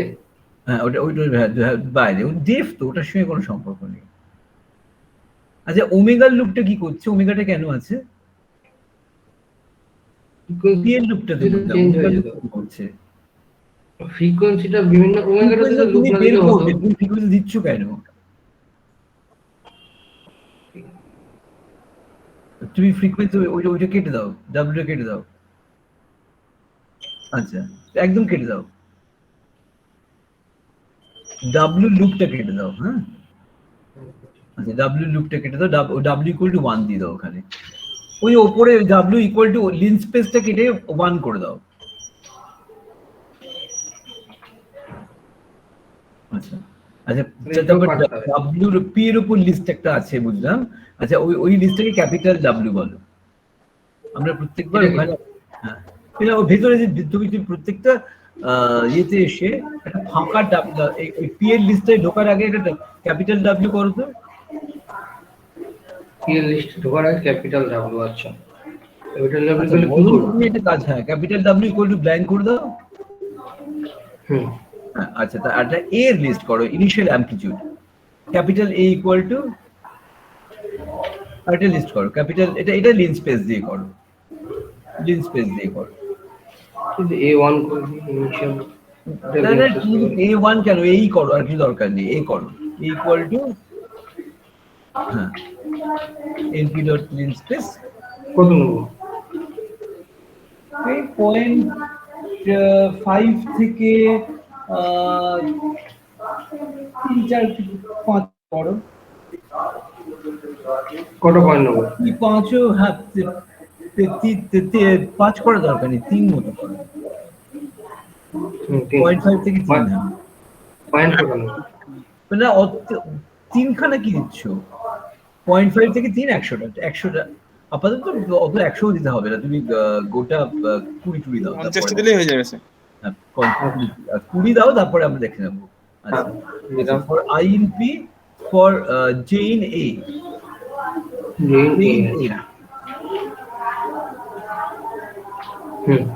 আচ্ছা এই ডিফটা ওখান থেকে বের করে দিয়েছো তো নাকি? আচ্ছা ডিফটা কেটে দিচ্ছি, ডিফটা কেটে দাও। আচ্ছা তাহলে এখানে ওমেগা করতে হবে, টিটাও বের করে দাও, টি এর লিন স্পেসটা বের করে দাও। এখানে পি হবে তো যদি টি এর লিন স্পেসটা বের করে দাও লুপের বাইরে, টি এর যে লিন স্পেসটা ওটা বের করো, টি ইকুয়াল লিন স্পেসটা থাকুক লুপের বাইরে। আচ্ছা আচ্ছা লুপের বাইরে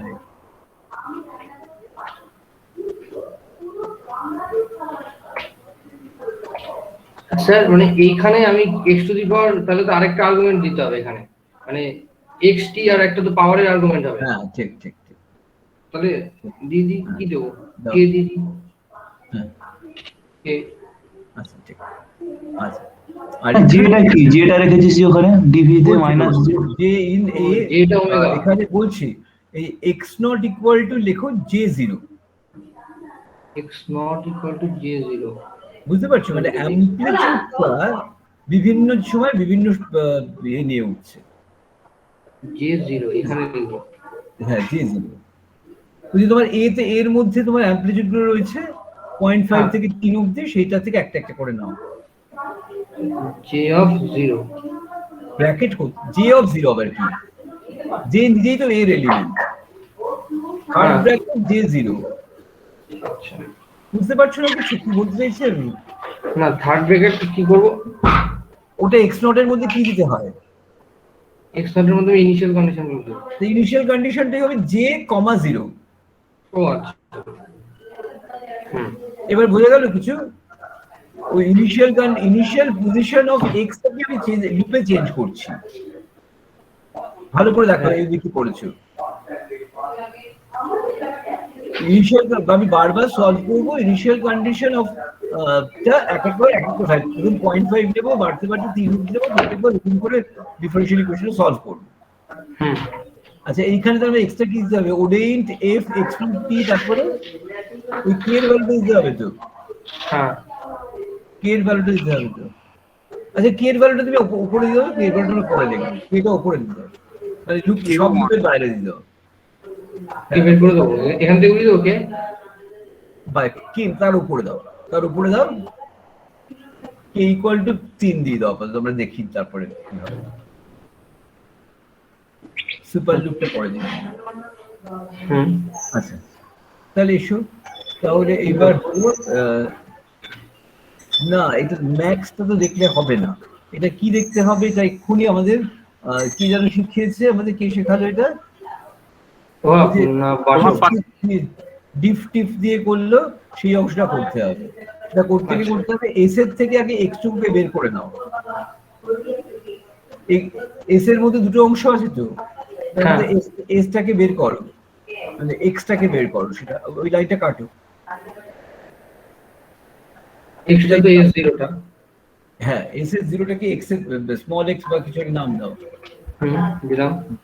তারপরে বাকিটা পুরো ডিসকাস করো, কি করে ফ্রিকোয়েন্সি বের করবে।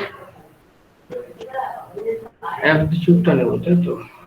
অ্যামপ্লিটিউডটা নেবে না, এটাই তো ভুল করছো। প্রভাব বলো বাকিটা কি হবে।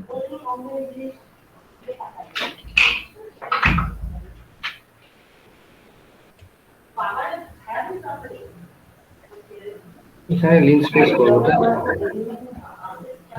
প্রভাবকে বলছি তো বাকিটা বলতে। ও কিছু বলছে না তো। ফ্রিকোয়েন্সিটা বার করতে বলছেন না, কি বার করতে বলছেন? এই যে এক্সট্রা আছে এর থেকে ফ্রিকোয়েন্সি বের করতে হবে। তুমি টিমান কিছু করো না, কিছু করো না, ওখানে লিখছো ভুলভাল লিখছো, ওসব করো না, ওটা তোমাকে প্রভাব বলে দেবে।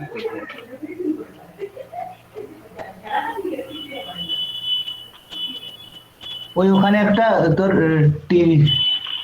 T1 এর এতে নিতে হবে আগে। হ্যাঁ ঠিক।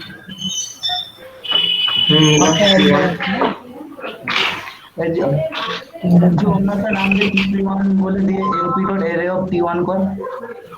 T equal to array of, না কেন T1 ইকুয়াল টু ব্ল্যাঙ্ক করে দাও না, সেটা তো তৈরি করবে নাকি?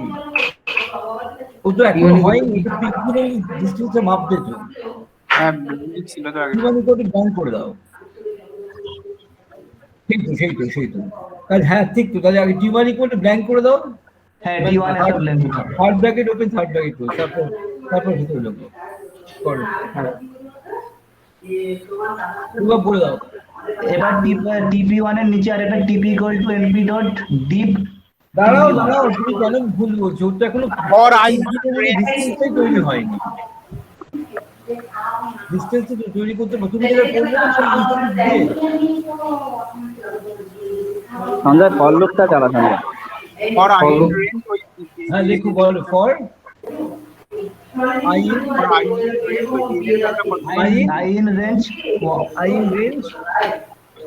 1 কত n minus 1 n কি জানি না কত, n কি জানি পয়েন্ট আছে অবশ্য জানি, সেটা হচ্ছে 1000টা পয়েন্ট আছে, তাই হ্যাঁ 1000টা আছে স্যার। 1 থেকে 999, 1 কম 999। হ্যাঁ এটা h in, এটা h লিখেছো ফর h। হ্যাঁ এই আই তো আছে উপরে লুপে। ঠিক আছে তাহলে চলো এবার এটা ইফ দে ইফ। হ্যাঁ এখানে কি x ধরেছিস না কি ধরেছিস? এটার নাম h। হ্যাঁ x x of I minus 1 I know এটা h और h হবে। হ্যাঁ h minus 1 less than x of h, x of h greater than x of I h plus 1। greater than x of h plus 1 একদম। হ্যাঁ এবার ওই colon দিয়ে নিচে ওই t1 টাকে অ্যাপেন্ড কর। আচ্ছা t1 dot append equal to th, তাই তো স্যার? হ্যাঁ bracket t1 append sir t of h, t of h bracket t third bracket h। হ্যাঁ হ্যাঁ এবার এটা থেকে লুপ থেকে বেরিয়ে আয় লুপ থেকে। হ্যাঁ মানে এই যে h এখানে আসবে, তাই তো? ফরের নিচে সোজাসুজি নিচে। হ্যাঁ এসে কি করতে হবে? হ্যাঁ ওখানে একটা TP1 বলে একটা এরপর TP1 equal to np dot array t1, tp1 equal to np dot array t1। t1 হ্যাঁ এবার তার নিচে লাইনে TP ইকুয়াল টু কারণ হ্যাঁ TP equal to np dot deep TP1। এটা মধ্যে একবারে করে দেওয়া গেল। দেখো আমি যেটা বলছি এটা কেটে দাও নিচে কেটে দেবো না এই np dot average tp equal to np dot average third bracket না np শুধু dot average average bracket np dot diff TP1 bracket tp1, তাই না? হ্যাঁ স্যার, হ্যাঁ স্যার, হ্যাঁ, একবার হয়ে গেছে, ঠিক আছে। স্যার, ঠিক আছে। এটা হলো টিপি, তাহলে ফ্রিকোয়েন্সি ডাব্লিউ না, ডাব্লিউ তো বলবে না, তুমি কি বলবে ওটাকে? এফ কিছু একটা দিস না, এফ তো নিয়েছিস মানে ফাংশনের নাম। ক্যাপিটাল ডাব্লিউ আছে তোমার, স্মল ডাব্লিউ বলো না, কি আছে তোমার? Small W equal to 2 into np dot pi np dot pi by ওই যেটা বার করলাম বাই টিপিটা, তোমার টিপি। টিপি। ও স্মল ডব্লিউ উপরে ধরেছি মনে। হ্যাঁ, তাই এগুলো একটু প্রবলেম হবে পরে। অন্য কিছু ধরে না তাহলে কি সমস্যা আছে? তুমি এরকমও করতে পারছো, পুরো ওটাকে ক্যাপিটাল ডাব্লিউ বলে অ্যাপেন্ড করেই দাও না, ক্যাপিটাল ডাব্লিউ অ্যাপেন্ড বলে এটা লিখে দাও, স্মল ডাব্লিউ টুকতে হবে না, বা ওটাকে বাচ্চা B capital W dot append বলে ওটাকে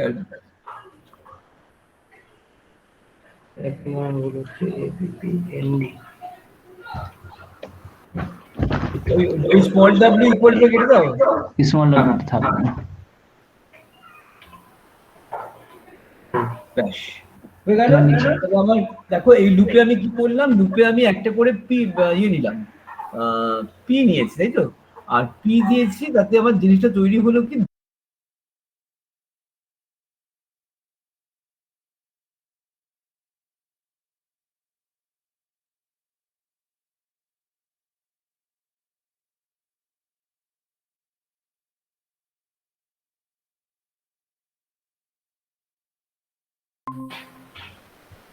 আচ্ছা হলো তোমার যে লুপে, এটা হলো যে লুপে একটা ডাব্লিউ তৈরি হলো, এবার তুমি প্লট করে দাও, প্লট করে দাও। প্লট কি করছে বলছি তোমায়, প্লট করো plt ডট প্লট এই লুপের মধ্যে, এই কোন লুপটার মধ্যে, যে লুপটার মধ্যেই, যে লুপটা তো হয়ে গেছে বোধহয় নাকি, আচ্ছা ওইখান থেকে লুপ থেকে বেরোতে হবে, কোথা থেকে বেরোতে হবে বলতো? ওই স্যার যে ফর লুপের থাকলেই তো হবে, ঠিক আছে মানে ডাব্লিউটা হচ্ছে ফ্রিকোয়েন্সি গুলো হয়েছে, এবার সেই লুপ থেকে বেরিয়ে এসো, অর্থাৎ যে লুপ থেকে বেরিয়ে এসো। হ্যাঁ এইখানটা, এটা যে লুপ থেকে বেরিয়ে আসে না, এইখানে তুমি প্লট করবে ক্যাপিটাল এ সঙ্গে ক্যাপিটাল ডাব্লিউ, ফ্রিকোয়েন্সি ডাব্লিউ করবে, হ্যাঁ সেটা একটা ফ্রিকোয়েন্সিতে করবে। তাহলে তুমি দেখো এর উপর একটা সুপার লুপ, এই ভেতরে যেটা আছে না, তারও তলায় যেগুলো আছে plt ডট আইডি টাইডি গুলো, কিন্তু আরো লুপের বাইরে ফেলবে, এগুলো ধরো পিএল লুপের বাইরে চলে আসে।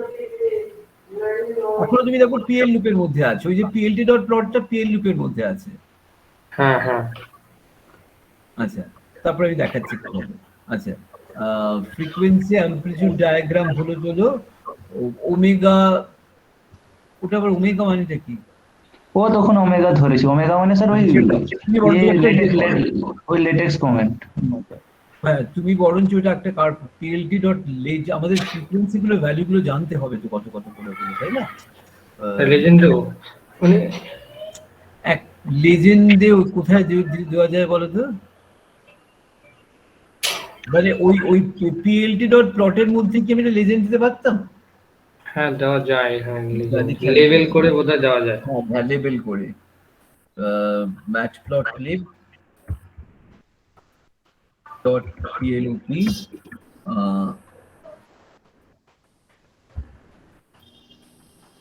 দেখি ওটা বোধহয় লেবেল করে দেওয়া যায়, সেটাই আমি বলছি।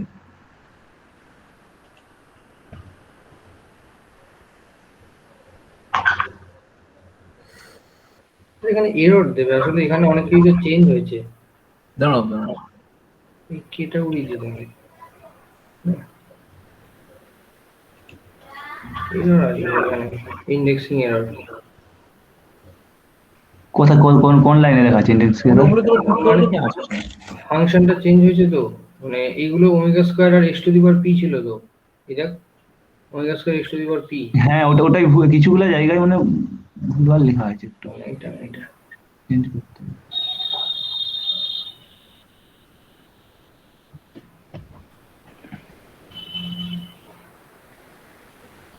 আজকে কি শোডিঞ্জারটা দেখবেন না? দেখবো, সময় হলেই দেখবো। আচ্ছা লেভেল দেখি, হ্যাঁ স্যার ক্রিয়েটার ওয়ান এটা কি এটা দিচ্ছে, কি এরর দিচ্ছে, বুঝতে পেরেছো? স্যার দেখুন স্যার, এ আর আমি ডাব্লিউ করছি, এর মধ্যে 20টা ভ্যালু, আর ডাব্লিউ তো অনেকগুলো, মানে দুটো কি সমান মানে সেম সাইজের হচ্ছে এ আর ডাব্লিউ? তাই তো হচ্ছে না, তুমি দেখো এর মধ্যে এর যে একটা লুপ, তার মধ্যে তো ডাব্লিউটা অ্যাপেন্ডেড হচ্ছে, তারপর ডাব্লিউটাকে ক্লিয়ার করতে হবে। একটা কাজ, ডাব্লিউ ইকুয়াল টু ব্ল্যাঙ্ক বলে সেটা কোথায় করেছো? ওটা সব লুপের বাইরে, সেটা করো না। তুমি ডাব্লিউ ইকুয়াল টু ব্ল্যাঙ্কটাকে তুমি ওই এই তুলে নিয়ে এসো এখানে। হ্যাঁ ওই জের উপরে হবে তাই কি না, কোথায়? হ্যাঁ জে এর উপরে হবে। আর এক্সটা কেন রয়েছে গো? এক্সটা দরকার নেই,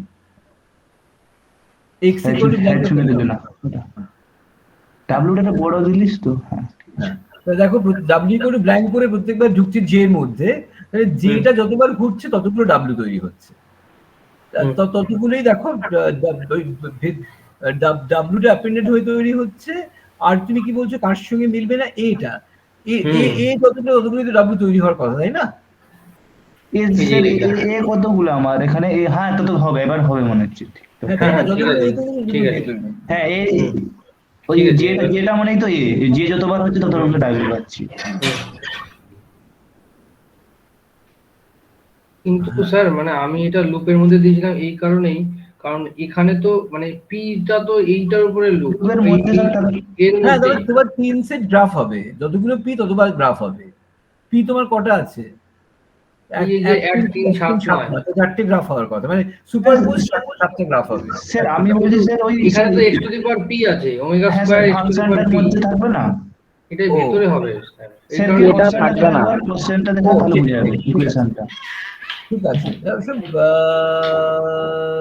সেটা না করলেও বোঝায় হয় জানো, তার কারণ আমি এখানে কি করব, যখন কল করবে তখন বোধহয় দেখি না, বেস্ট হচ্ছে যেটা করা সেটা যে ওডেইনটা যে করছো না, ওডেইনটা যে করছো না, হ্যাঁ ওডেইনটের সময় কমা আর্কস ইকুয়াল টু এটা করে দাও, আর জিএস, হ্যাঁ arcs equal to K equal to একটা ব্র্যাকেট।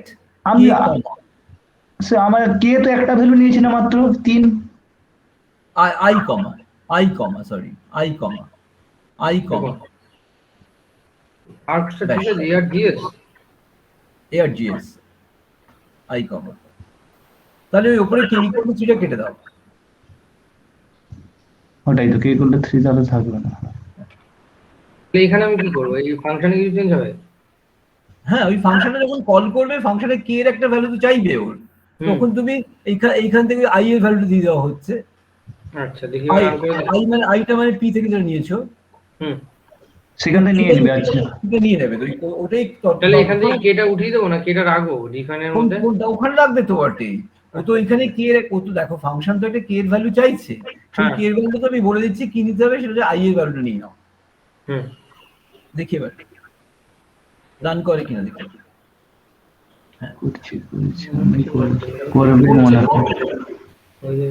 শেষ হয়নি তো এখনো? হ্যাঁ হচ্ছে হবে সময়। এখনো যেটা করতে হবে তোমার লেজেন্ডটা করা হয়নি। হ্যাঁ এটা হোক, লেজেন্ড করতে কি আচ্ছা দেখি কি দিচ্ছে, কি বললো এটা অনেক এই কি না আর কি খানিকটা জিনিস মানে আমি যা চাইছিলাম সেটা খানিকটা এসেছে। সরো দেখি গ্রাফটা দেখি।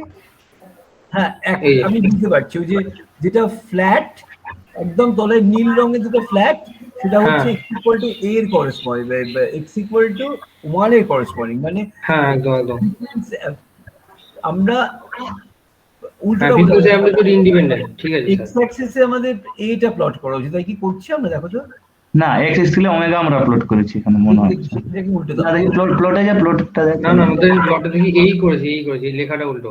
ঠিক আছে ওখানে ঠিক আছে, হ্যাঁ ঠিক আছে। আচ্ছা ঠিক আছে, কিন্তু এটা কি বলছে এখানে আমি বুঝতে পারছি না, মানে সেটা দেখো তো। এটা বলছে এটা বিশাল বড় এরর, রান টাইম আমরা এররগুলো পরে বের করব, কিন্তু সেটা একটা মোটামুটি তোমার এসেনশিয়াল যে ক্যারেক্টারটা যেটা আমরা দেখতে চাইছিলাম সেটা এসে গেছে। তলাকার নীল দাগটা দেখো, তলাকার একদম নীল দাগটা ফ্ল্যাট, ওটা হচ্ছে সিম্পল হারমোনিক মোশন, যেটাতে অ্যামপ্লিটিউড যাই হোক না কেন ফ্রিকোয়েন্সিটা কনস্ট্যান্ট। সেটা কিন্তু একের কাছাকাছি বোধহয় একটু দেখাচ্ছে। হ্যাঁ হ্যাঁ, একের কাছাকাছি দেখাচ্ছে, মানে অ্যাম্পলিটিউড যাই হতে পারে ফ্রিকোয়েন্সিটা এক, ঠিক আছে। এবার কিন্তু মানে কারণ একই হওয়া উচিত, আমাদের natural frequency omega equal to 1ই আমরা দিয়েছি, তাই না? ন্যাচারাল ফ্রিকোয়েন্সি আমরা 1ই দিয়েছিলাম, কাজে 1ই আসার কথা। এগুলো সব মানে নীল রংটা সবসময় যে কোনো অ্যাম্পলিটিউডের জন্য 1 দেখাচ্ছে, কিন্তু বাকি যে কোনো একটা রঙ জাস্ট উপরে যখন তার উপরে কার্ভ দেখো 3টা দেখা যাচ্ছে, যখন অ্যাম্পলিটিউড বেশি তখন ফ্রিকোয়েন্সিও বেশি, ফ্রিকোয়েন্সিটা কমে কমে 1, তার মানে স্মল অসিলেশন যখন হবে তখন ওটা 1 এর কাছাকাছি হচ্ছে। ডিপেন্ডেন্ট। হ্যাঁ, তার মানে যে কোনো নন লিনিয়ার অসিলেশন যখন স্মল অসিলেশনে কনভার্টেড হচ্ছে তখন ওটা ন্যাচারাল ফ্রিকোয়েন্সিটা দিচ্ছে, বুঝতে পারছো তো? কিন্তু যখন ওটা দূরে থাকছে তখন ওটা মোটেও ন্যাচারাল ফ্রিকোয়েন্সি দিচ্ছে, অনেক হাই ফ্রিকোয়েন্সিতে অসিলেট করছে, বুঝতে পারছো? মানে ফ্রিকোয়েন্সি যত তোমার অ্যাম্পলিটিউড বাড়াবে তত তোমার ফ্রিকোয়েন্সি বেড়ে যাচ্ছে। তো this is a sign of a non linear oscillator, বুঝতে পারছো? মানে তোমার যদি একটা অসিলেটর থাকে কোনো জায়গায়, কোনো একটা সিস্টেম সেটা অসিলেট করছে এবং সেটা তোমার সন্দেহ হয় যে এটা সিম্পল হারমোনিক মোশন না এটা একটা নন লিনিয়ার অসিলেটর মোশন, তুমি প্রথম যে জিনিসটা স্টাডি করবে what is the amplitude frequency relation. আমি বিভিন্ন অ্যাম্পলিটিউড থেকে ছেড়ে দিলে কি একই ফ্রিকোয়েন্সি অফ অসিলেশন হচ্ছে না ফ্রিকোয়েন্সি অফ অসিলেশন চেঞ্জ করছে। আমরা দেখলাম যে যদি সিম্পল হারমোনিক মোশন হতো তাহলে অ্যাম্পলিটিউড যাই হোক না কেন ফ্রিকোয়েন্সি একই থাকতো, কিন্তু যত আমরা নন লিনিয়ার টার্ম অ্যাড করবো, যত strict non linear term add করবো তত দেখা যাচ্ছে খুব হাই ডিপেন্ডেন্স আছে, মানে হাই অ্যাম্পলিটিউডে হাই ফ্রিকোয়েন্সি, লো অ্যাম্পলিটিউডে লো ফ্রিকোয়েন্সি, এবং সব শেষ অবধি স্মল অসিলেশনের ক্ষেত্রে মানে সামান্য যদি একটু রিস্টোর করে ছেড়ে দাও সবাই কিন্তু সিম্পল হারমোনিক মোশনের মধ্যে করবে ওর ন্যাচারাল ফ্রিকোয়েন্সি দিয়ে অসিলেট। এইটা আমাদের পুরো জিনিস থেকে শিক্ষা লাভ করলাম। ওইখানে কি এরার আছে এটা তুমি রিজলভ করো, ঠিক আছে? লেজেন্ডও একটা নাকি? না সেগুলো সব ঠিক করে আমি আর দেখছি না। এরপরে আমাদের অন্য জিনিস দেখতে হবে। 12:42 বেজে গেছে। সঞ্জয় কিন্তু প্রচুর এরার ছিল। হ্যাঁ স্যার, মানে এটা কাউরই হয়নি, আমাদের এরকম ছিল, আমি তাই বুঝতে পারছিলাম না। এবার কি বোঝা গেল? ওই জন্য এটাকে বলে অ্যাসিনক্রোনিসিটি, মানে সিম্পল হারমোনিক মোশনের ক্ষেত্রে যে অ্যাম্পলিটিউড, যেহেতু অ্যাম্পলিটিউডের সঙ্গে ফ্রিকোয়েন্সি যেহেতু ইন্ডিপেন্ডেন্ট, মানে তার মানে যদি বিভিন্ন অসিলেটরকে তুমি নাও, simple harmonic oscillator of natural, সবকটার ন্যাচারাল ফ্রিকোয়েন্সি সমান, আর সবকটার ধরো তুমি সবকটার ন্যাচারাল ফ্রিকোয়েন্সি সমান, এরকম অনেকগুলো সিম্পল হারমোনিক মোশনকে তুমি বিভিন্ন অ্যাম্পলিটিউডে যদি ছেড়ে দাও দেখবে তারা একই রকম তালে তালে দুলছে, বুঝতে পারছো? তারা সবাই একসঙ্গে পিকে ম্যাক্সিমাতে যাচ্ছে, একসঙ্গে জিরোতে যাচ্ছে, একসঙ্গে মিনিমাতে যাচ্ছে ইত্যাদি, তার সিনক্রোনাস থাকবে। কিন্তু যদি এটা নন লিনিয়ার অসিলেটর হয় তাদেরকে যদি বিভিন্ন অ্যাম্পলিটিউডে ছেড়ে দাও মোটেও তারা একই রকম ফ্রিকোয়েন্সিতে আসবে না, কাজে এটাকে বলা হয় অ্যাসিনক্রোনাস অসিলেটর হয়ে যাচ্ছে। তখন তারা অ্যাম্পলিটিউডের উপর ডিপেন্ড করে তাদের ফ্রিকোয়েন্সি ঠিক হচ্ছে। ওই জন্য প্লটটাকে বলা হয় প্লট অফ অ্যাসিনক্রোনিসিটি। এই যে কার্ভটা হলো এই কার্ভটাকে বলা হবে প্লট অফ অ্যাসিনক্রোনিসিটি, ঠিক আছে? এবার সবাই ক্লাসে বুঝতে পেরেছো কি করার ছিল? আচ্ছা আচ্ছা, হ্যাঁ স্যার। এরপরে আমরা দেখবো হারমোনিক অসিলেটর। হারমোনিক অসিলেটর কি ছিল একটু দেখি, অ্যাসাইনমেন্টে কি ছিল।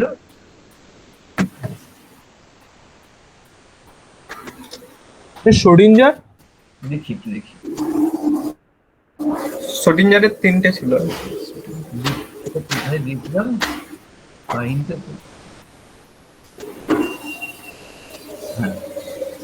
হ্যাঁ, প্রথমটা ছিল particle in a box, boxes from 0 to A. Find the ground state at the first state, excited state, and fourth excited state. তারপরেরটা ছিল পার্টিকুলার বক্স, এটা সিমেট্রি করে বসানো হয়েছিল, আর সিমেট্রি কাজে লাগিয়ে করতে বলা হয়েছিল। তারপরটা হচ্ছে পার্টিকুলার ওয়েল, সেটাও তোমাকে প্রথমে বলা হয়েছে যে ওই নিউমেরিক্যাল ইকুয়েশনটা সলভ করো, আর একটা বলা হয়েছে যে তুমি অ্যানালিটিক্যাল প্রবলেমটা যেটা করো তার থেকে একটা ট্রান্সেন্ডেন্টাল ইকুয়েশন আসে, সেই ট্রান্সেন্ডেন্টাল ইকুয়েশনটাকে সলভ করো, সলভ করে তার প্লটটা করো, সেটা কিরকম হলো, মিললো কিনা। ঠিক আছে, চলো এসো। কে দেখাবে? আমি ডাকি, কৌস্তবকে ডাকবো। হ্যাঁ স্যার। চলো স্যার আমাদের বাকিগুলো না ঠিক হ্যাঁ আছে, স্যার, পম্পা একটু রাখি, তারপর কথা হচ্ছে। আচ্ছা পম্পাকে দেখি, পম্পাকে একবার দেখানো হয়। হ্যাঁ স্যার, ওর একবারও হয় না। চলো।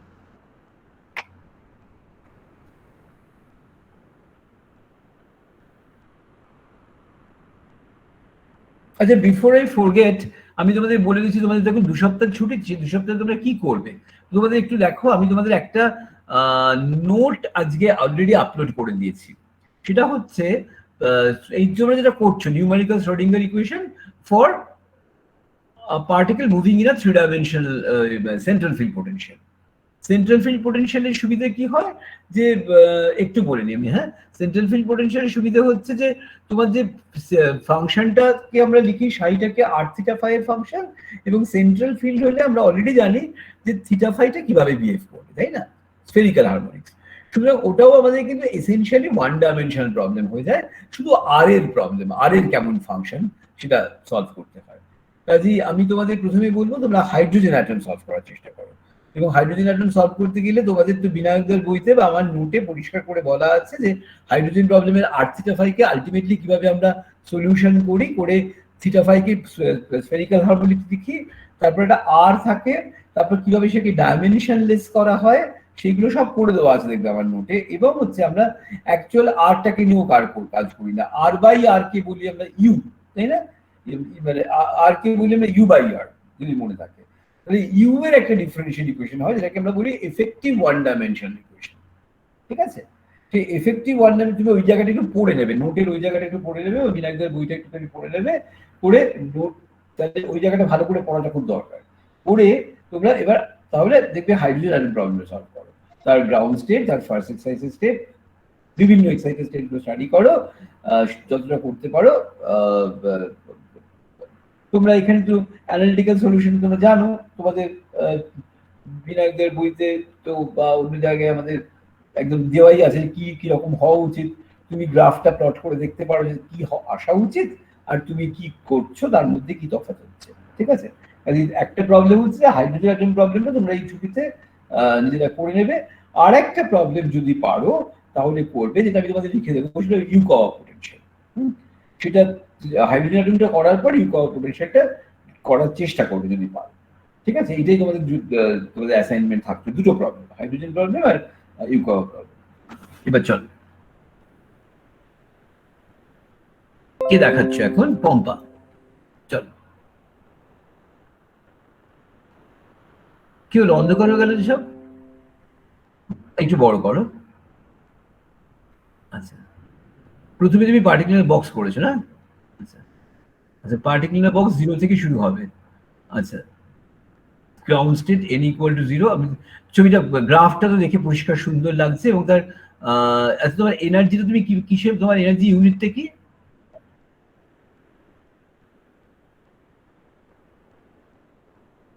দাঁড়াও আমি একটুখানি দেখার চেষ্টা করি। সেটা হচ্ছে যে আমাদের অ্যাকচুয়ালি জিনিসটা কি হয়, সেটা হচ্ছে যে একটু বুঝি।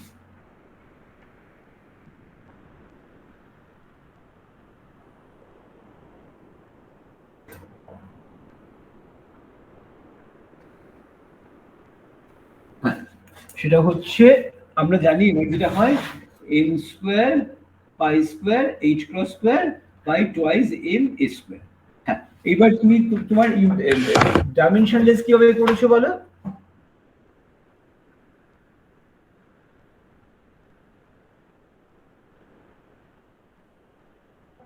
আচ্ছা, এনার্জি ইকুয়াল টু, এনার্জিকে ভাগ দিয়েছো h² বাই m² আচ্ছা দিয়ে ভাগ করেছো। তাহলে তোমার যেটা পড়ে থাকা উচিত সেটা হচ্ছে n² π² by 2। তাহলে গ্রাউন্ড স্টেটের জন্য আমরা জানি nটা 1 হবে, আর পাইটা হবে π², ধরো তোমার রাফলি 9 এর কাছাকাছি হবে, বাই 2। তার মানে হচ্ছে 4.5 এর কাছাকাছি আসা উচিত, তাই তো? 4.5 ওরমই হওয়ার কথা।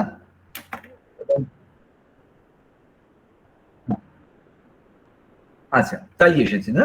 আচ্ছা ঠিক আছে, পুরো কাছাকাছি। চলো, হ্যাঁ হ্যাঁ ঠিক আছে। তারপরে ফার্স্ট এক্সাইটেড স্টেটটা দেখবো। ফার্স্ট এক্সাইটেড স্টেট, আর এর এনার্জিটা হওয়া উচিত যেটা গ্রাউন্ড স্টেট এসেছিল তার 4 গুণ মোটামুটি এসছে না? হ্যাঁ ঠিক আছে। তারপরে ফোর্থ এক্সাইটেড স্টেট মানে n equal to 5, n equal to 5 মানে প্রথম কথা হচ্ছে যে 25 গুণ হবে, তাই তো? এটা হচ্ছে 25 গুণ হচ্ছে, আচ্ছা 25 গুণ হয়েছে। আর এটা যে ফোর্থ এক্সাইটেড আমরা বুঝবো কি করে? আমরা 4টে নোড করতে পাচ্ছি, 4টে নোড 4টে নোড। হ্যাঁ হ্যাঁ একদম ঠিক। এইবার আমি প্রোগ্রামটা একটু দেখি। আচ্ছা ওটা তো বটেই।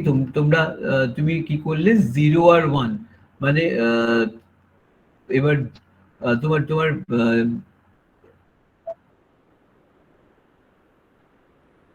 ঠিক ঠিক হ্যাঁ না না সেটা তো ডিপেন্ড করছে গ্রাউন্ড স্টেটের বেলা এটা কি লিখেছো, কেন এটা লিখলে 0 1? হ্যাঁ পার্টিকুলার বক্স, পার্টিকুলার বক্স, হ্যাঁ পার্টিকুলার বক্স সবসময় তোমার এই ক্ষেত্রে তোমার একটা দিকে 0 হবে, 0 1টা একদম পরিষ্কার বুঝে গেছি আমি। হ্যাঁ আর হচ্ছে যে তোমার যেটা হচ্ছে যে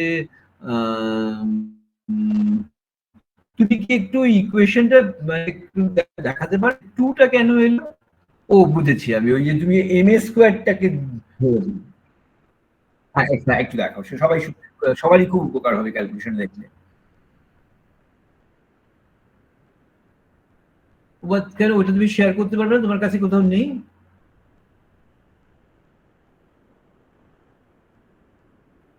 খাতা থেকে কোনো তোমার তুমি কম্পিউটার থেকে করলে খাতায় ছবি তুলে ছবিটা তুমি একটুখানি শেয়ার করে দাও এখানে। তুমি মুখে বলেও দিতে পারো তুমি কি করেছো, সেটা বাকিরা করে নেবে। তুমি ডাইমেনশনালাইজ করার জন্য এক্স কে কি দিয়ে ভাগ করেছিলে? এ দিয়ে বোঝা নাকি? হ্যাঁ y equal to X by, তবে ডাইমেনশনালাইজ করেছো এক্স বাই এ। তারপর সেটা করতে করতে আলটিমেটলি যেটা এসেছে সেটা হচ্ছে তোমার ইটাকে যদি ওটা দিয়ে ভাগ করো তাহলে ডাইমেনশনালাইজ। ঠিক বুঝে গেছি, আর দরকার নেই বুঝে গেছি। তুমি এক্স কে y কে এক্স বাই এ লিখেছো, করে পুরো ইকুয়েশন রিরাইট করেছো, করে দেখা গেছে তুমি ক্যাপিটাল ইর জায়গায় capital E by H square বা বাই এম এ স্কোয়ার, তাই তো? ক্যাপিটাল ইটা থেকে তুমি H square by M A square দিয়ে ভাগ করলে একটা ডাইমেনশনালেস কোয়ান্টিটি স্মল ই হয়েছে। ঠিক আছে ঠিক আছে বুঝে গেছি। এবার তোমার এক্স, আমি খালি এক্স এর লিন স্পেসটা দেখতে চাই। হ্যাঁ এক্স ম্যাক্সটা হচ্ছে 1, তাই তো? এক্স ম্যাক্সটা 1, তাই তো? 1 ইঞ্চ যাবে কারণ তোমার ডাইমেনশন অফ বক্সটা হচ্ছে 8। হ্যাঁ তোমার সবসময় 0 থেকে 1 এর মধ্যে থাকবে, একদম ঠিক আছে। 500টা ভাগ করেছো, করে টোরে না এক সেকেন্ড দেখি, তারপরে তো বাকিটা তো একই হলো। আর তারপরে সেটাকে ইন্টিগ্রেট করলে ভাগ করলে, হ্যাঁ বুঝে গেছে, একদম পরিষ্কার একদম পরিষ্কার। আমি খুব খুশি, পম্পা কাজটা ঠিকঠাকই করেছো, একদম ঠিক। বেরিয়ে যাও। আচ্ছা 1 মিনিট, আমি খালি একটু জানতে চাই পম্পা যেটা করেছে তো 1 মিনিট খুলে রাখো, 1 মিনিট খুলে রাখো। আচ্ছা ক্লাসের আমি বুঝলে তো হবে না, ক্লাসের সবাই একটু দেখো কোনো অসুবিধা আছে কিনা, থাকলে তোমরা পম্পাকে প্রশ্ন করো। স্যার এখানে আমার একটা কথা আছে স্যার। আমার সঙ্গে কথা না, কথা তোমার সঙ্গে পম্পার হবে। ও না না না, আমি একটা জিনিস করেছি আর কি, সেইটাই আর কি বলবো স্যার। কি করেছো? আমি করেছি হচ্ছে স্যার ওই যেহেতু বক্সের যে লেন্থটা সেই লেন্থ বরাবর স্যার মানে ওই লেন্থটার মধ্যেই তো হাফ নোটটা থাকবে তো স্যার। হ্যাঁ তো আমি স্যার ওই পাই বাই এ এটাকে একটা ইউনিট আগে থেকে ধরে নিয়েছি, ধরে নিয়ে আমি শুধু গেস ভ্যালুটা মানে আইগেন ভ্যালু গুলোকে আর কি গেস হিসাবে নিয়েছি। গেস কথাটা মানে কি স্যার? ওই মানে একটা গেস ভ্যালু লাগে না, শুটিং মেথড করছি তো আমি। হ্যাঁ ওই শুটিং এর জন্য একটা আর বাইসেকশনের জন্য দুটো এই গেস ভ্যালু আমি আগে থেকে নিয়েছি, নিয়ে করেছি। শুটিং এর জন্য তোমায় তো কিছু করতে হবে, তুমি বাইসেক্টর মধ্যে দুটো গেস ভ্যালু দিয়ে দিলে হয়ে যাবে। শুটিংটা তুমি হাতে করে করছো না তো, বাইসেক্টটাই তো শুটিং করিয়ে নেবে। আচ্ছা স্যার একবার দেখবেন স্যার আমার পরে দেখো। তুমি ভেবে দেখো ও যেটা করেছে ওই প্রোগ্রামটা দেখো, আরেকবার দেখো কোথাও কিন্তু ওর শুটিং এর জন্য আলাদা করে কিছু লাগেনি। বাইসেক্টর জন্য দেখো এই একটা প্রবলেমে ও 123 আর 124 দিয়ে রেখে দিয়েছে। তাই না? 123 আর 124 দিয়ে গেছে, তার কারণ ও আশা করছিল তার মধ্যিখানে কোথাও একটা আসবে না। 123 পয়েন্ট সামথিং বলে গেল কেন? হ্যাঁ ঠিকই, ওই দুটো আর তো ওকে কিছু দিতে হয়নি। দেখো কারণ বাকিটা তো শুটিংটা তো ওটার ভেতর দিয়ে হবে। ওর তো যে বাইসেক্টটা তো এসএইচআর কে ডাকবে, এসএইচআরটা শুটিং করবে, কিন্তু শুটিং করার জন্য যে ভ্যালু সে তো বাইসেক্টটা নিজে ওকে নিজেই করিয়ে নেবে।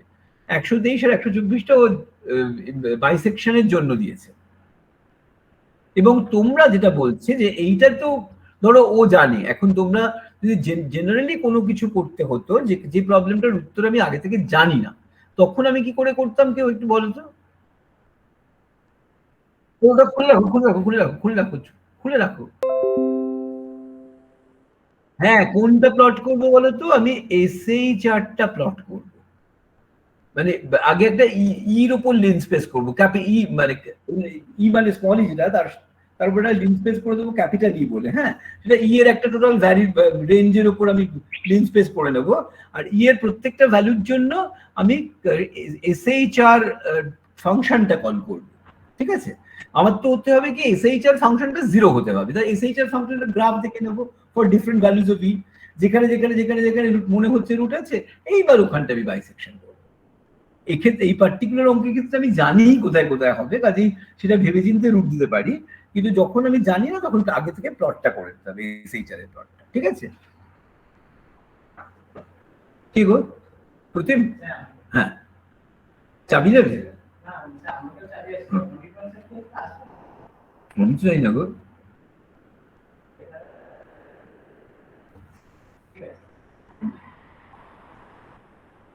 হ্যাঁ, কি যেন হচ্ছে, হ্যাঁ তুই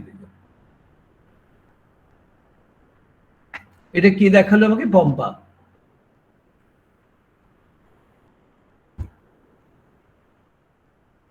নেক্সট কি দেখাবে? কৌস্তব কি দেখাবে? স্যার আমি দেখাবো, আমার বাকি আছে ওহিদুলের বাকি আছে। হ্যাঁ স্যার ডুয়েটটা। হ্যাঁ, ডুয়েটটা মানে এই প্রবলেমটাই কিন্তু সিমেট্রি ধরে, তাই তো? হ্যাঁ হ্যাঁ,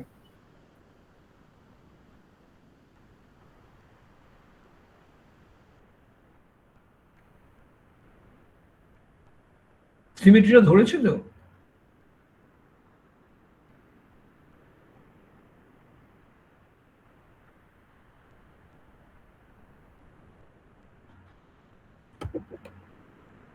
ওই করছো?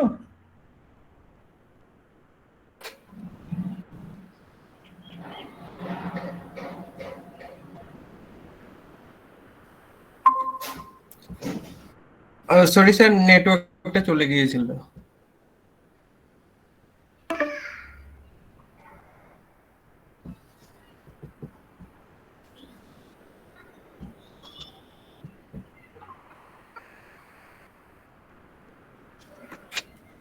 হ্যালো স্যার, শুনতে পাচ্ছেন? হ্যাঁ পাচ্ছি। আর নেটওয়ার্কটা চলে গিয়েছিল, এক মিনিট। এটা হচ্ছে গ্রাউন্ড স্টেটটা। হ্যাঁ ঠিক,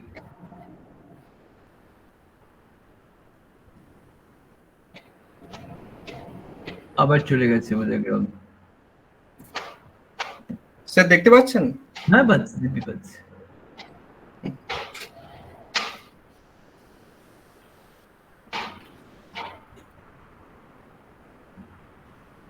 তোমার এটা বলো তো, তোমার এনার্জি স্কেলিংটা কি?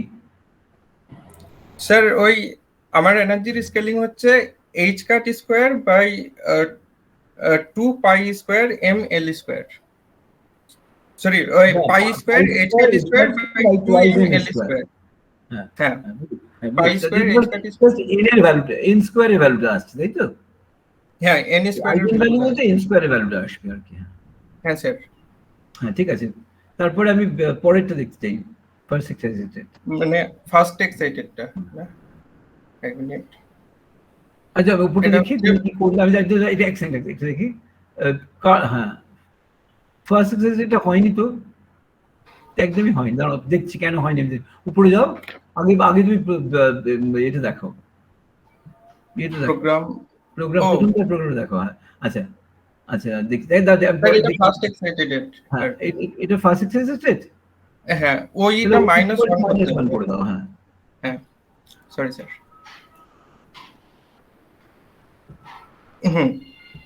হ্যাঁ বেশ এইটাই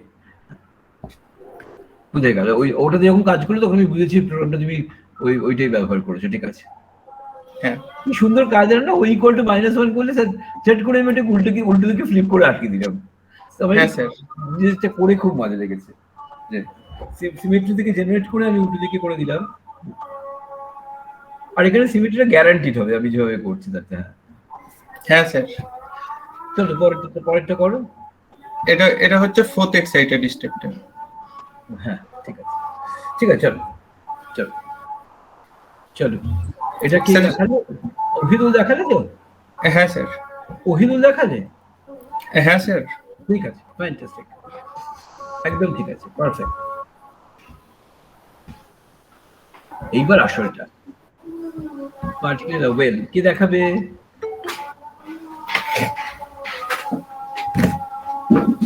পার্টিকুলার ওয়েল কি দেখাবে? এই দুটো দেখলেই তোমার হয়ে যায়। আজকে তোমাদের পরের হাফের ক্লাসটা কার? শুভজিৎ স্যার? শুভজিৎ স্যারের। শুভজিৎ স্যারের তো আজকে এখানে আসার কথা। শুভজিৎ স্যার কোনোদিন ইউনিভার্সিটিতে ক্লাস নিয়েছেন? নিয়েছেন ওই নিয়েছেন মানে একটু লেট করে শুরু করেন বাট করেছেন। আচ্ছা ও তাহলে তোমার নিশ্চিন্ত যে লেট হচ্ছে। এখন শুভজিৎ স্যার এসে পৌঁছাননি আমি দেখতে পাচ্ছি। খাওয়া দাওয়া করবো। চলো কে দেখাবে পার্টিকুলার ওয়েল? কেউ করনি? স্যার ওয়েলটা করা হয়নি। কেউ করনি? বোঝাবার কি আছে বলো তো? স্যার পোটেনশিয়ালটা ডিফাইন করেছিলাম কিন্তু ওটা ডাইমেনশনলেস করতে পারছি না আর কি। স্যার ওই জায়গাটাই আর কি মেইন আটকাচ্ছে, ডাইমেনশনলেস করাটা।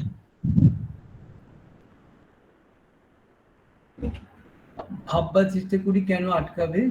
সেটা হচ্ছে যে ধরো তোমার যদি ভি0টা যদি এনার্জিটা হয় তাই না, মানে ধরো পোটেনশিয়ালটা হচ্ছে -v0 যদি হয়, প্রথম কথা এক্স যে লেন্সটা আর কি ওয়েলের যে লেন্সটা এ সেটা একটা ন্যাচারাল লেন্স, কাজে এক্সটাকে x/a করে দেবো। ঠিক আছে এক্সটাকে x/a করে দেবো, ন্যাচারাল লেন্সটা দিয়ে এক্স ওটাকে ভাগ করে দেবো। আর সেটা হচ্ছে v0 তো একটা আছে, v0 তো হচ্ছে যে তোমার ওয়েলের ডেপথ, v0 দিয়ে এনার্জিটাকে ভাগ করে দেবো। তুমি দেখো দিব্যি মিলে যাবে ওটা। এই প্রবলেমগুলো আমি জানি, চ্যালেঞ্জটা হচ্ছে ডাইমেনশনলেস করা, কিন্তু এটা হয়ে যাবে, একদম হয়ে যাবে। তাহলে এটা আমরা পুজোর পর দেখবো। তাহলে পুজোর পর আমরা ওয়েল গুলো দেখছি। ওয়েলের কিন্তু ওয়েলের সেকেন্ড প্রবলেমটা বুঝেছো আমি কি বলতে চাইছি? এই যে বি প্রবলেমটা বুঝতে, ওয়েলের বি প্রবলেমটা কি বুঝেছো? প্রথমটা তো হচ্ছে ডাইমেনশনলেস করে শুটিং মেথডে বের করা, কিন্তু বি প্রবলেমটা বুঝেছো কি করতে বলেছিলাম আমি? কি বলো তো বুঝিয়ে আমাকে। ওখানে মাইনাস ইনফিনিটি থেকে মানে মাইনাস এ বাই টু থেকে প্লাস হবে। বি প্রবলেমটা কি? এটা তো হচ্ছে যে ওয়েলটাকে সলভ করতে হবে ইয়ে দিয়ে শুটিং মেথডে যেভাবে করার করবো। এখানে সিমেট্রি ব্যবহার করেই করবো, কারণ আমরা জানি সিমেট্রি আছে। ঠিক আছে সেটা তো বোঝা গেল, কিন্তু বি প্রবলেমটার কথা বলছি। বি পার্টটা আমি কি করতে বলেছি দেখো, আগে এটা বোঝো তাহলে বুঝতে পারবে আমি কি করতে বলেছি। এটা হচ্ছে আমি যে এই যে আমরা প্রথমে 1-2 প্রবলেমটা আমরা দেখেই বুঝে গেলাম যে হ্যাঁ একদম ঠিকঠাক এসেছে, কারণ না এনার্জির আইগেন ভ্যালুর দিকে তাকিয়ে বুঝছি ঠিক এসছে। আমরা কার্ভগুলো নেচারগুলো জানি, পার্টিকুলার বক্সে সবকিছু ওয়েভ ফাংশন কেমন হবে জানি, সেগুলোর সঙ্গে মিলে গেল। আমরা তখন বললাম খুব ভালো হয়েছে, পুরো ফুল মার্কস পেয়ে গেল। এবার ওয়েলের জন্য ভেবে দেখো, তুমি আইগেন ভ্যালুটাই বলো আর আইগেন ভেক্টর গুলোই বলো, আমাদের কিন্তু ওরকম মুখস্থ নেই চোখের সামনে, কেউ দেখালে বলতে পারবো না।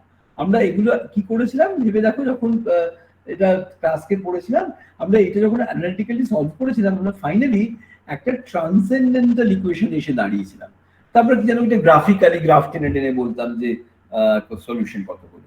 আমি বলছি আর তুমি গ্রাফ টানবে কেন? তুমি তো ট্রান্সেন্ডেন্টাল ইকুয়েশন কেমন ভাবে সলভ করতে হয় তার জন্য বাইসেকশন থেকে শুরু করে হাজার রকম মেথড তুমি জানো। কোনো একটা দিয়ে ওই ট্রান্সেন্ডেন্টাল ইকুয়েশনগুলোকে সলভ করে ফেলো, যেটা এসেছে, তাহলে তুমি আইগেন ভ্যালুগুলো কি কি হবে বুঝতে পেরে যাবে, তাই না? তুমি তো ট্রান্সেন্ডেন্টাল অ্যানালিটিক্যালি করতে গিয়ে যেখানটা থেমে গিয়ে গ্রাফিক্যাল মেথড বলতে, এখন এই গ্রাফিক্যাল মেথডটা বলবে না, তার বদলে তুমি যে ওই ট্রান্সেন্ডেন্টাল ইকুয়েশনটাকে তুমি সলভ করবে তোমার জানা যে কোনো একটা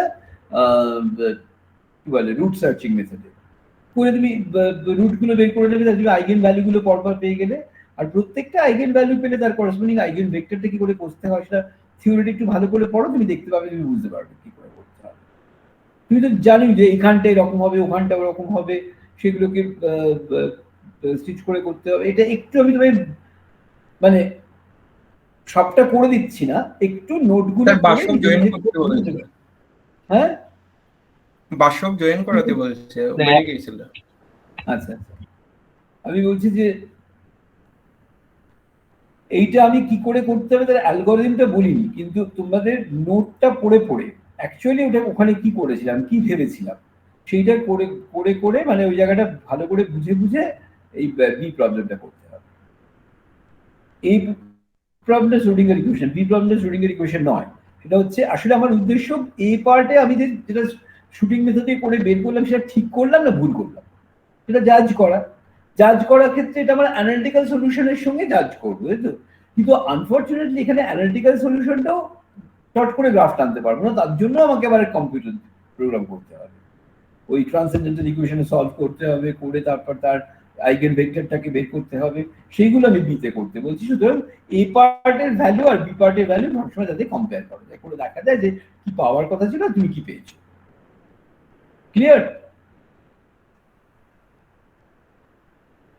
ক্লিয়ার হলো কি? হ্যাঁ, ক্লিয়ার হয়েছে? আচ্ছা, তাহলে এইগুলো হলো। আর এর সঙ্গে তাহলে এক্সট্রা অ্যাড হচ্ছে যেটা হচ্ছে হাইড্রোজেন অ্যাটম প্রবলেম আর ইউকাও প্রবলেম। আমি ওই দুটো হাইড্রোজেন ইকুয়েশন লিখে তুলে দেবো তোমার ক্লাসরুমে। আর তোমাদের সঙ্গে আমার অন্তত দেখা হচ্ছে একদম 11ই নভেম্বর, ঠিক আছে? ম্যাডাম যদি 28 তারিখ ক্লাস না, হাইড্রোজেন অ্যাটমের গ্রাউন্ড স্টেট আর ফার্স্ট এক্সেসের নাকি কটা ওইগুলো তো করবেই, গ্রাউন্ড স্টেট আর ফার্স্ট এক্সেসরিজ তো করবেই, করলে তোমার তুলে দিবেন খেলবে একটু একটু হায়ার এনার্জি স্টেট দেখতে হয়, সেগুলো দেখবে। ধরো 3D স্টেট, 4F স্টেট কেমন দেখতে হয় সেগুলো দেখবে। ঠিক আছে, একবার এটা করো তাহলে 1s 2s 3s এই তিনটে তো করোই। আর তারপরে ওই আসলে শেষের দিকে স্টেটগুলো খুব ইন্টারেস্টিং দেখতে হয় না। 1s 2s 3s আর 3p এইগুলো করো। হ্যাঁ, 1s 2s 3s 3p, ঠিক আছে? এইগুলো করো 1s 2s 3s 3p, এই চারটে করবে। আর তারপরে ইউকাও পোটেনশিয়াল দেবে। ইউকাও পোটেনশিয়ালটা কি আমি তোমাদের পাঠিয়ে দেবো, এবং সেটাকেও ডাইমেনশনালাইজ করে দেখো কি করে তার ওই একই জিনিস করা যায় 1s 2s 3s আর 3p, ঠিক আছে? আচ্ছা, রাখি তাহলে। তোমাদের কোনো প্রশ্ন আছে কি? না স্যার। ঠিক আছে, তাহলে তোমাদের সঙ্গে আমার পুজোর আগে দেখা হচ্ছে না, একদম পুজোর পর। তোমাদের সবার সব পুজো ভালো কাটুক, যা যা কিছু ফেস্টিভ্যালস আছে সব ভালো কাটুক। হ্যাঁ স্যার, আপনারও। হ্যাঁ, আপনারা স্যার খুব সুন্দর কাটুক। তোমাদের সঙ্গে আমি একদম মিট করছি কিন্তু একদম কালী পুজোর পরে।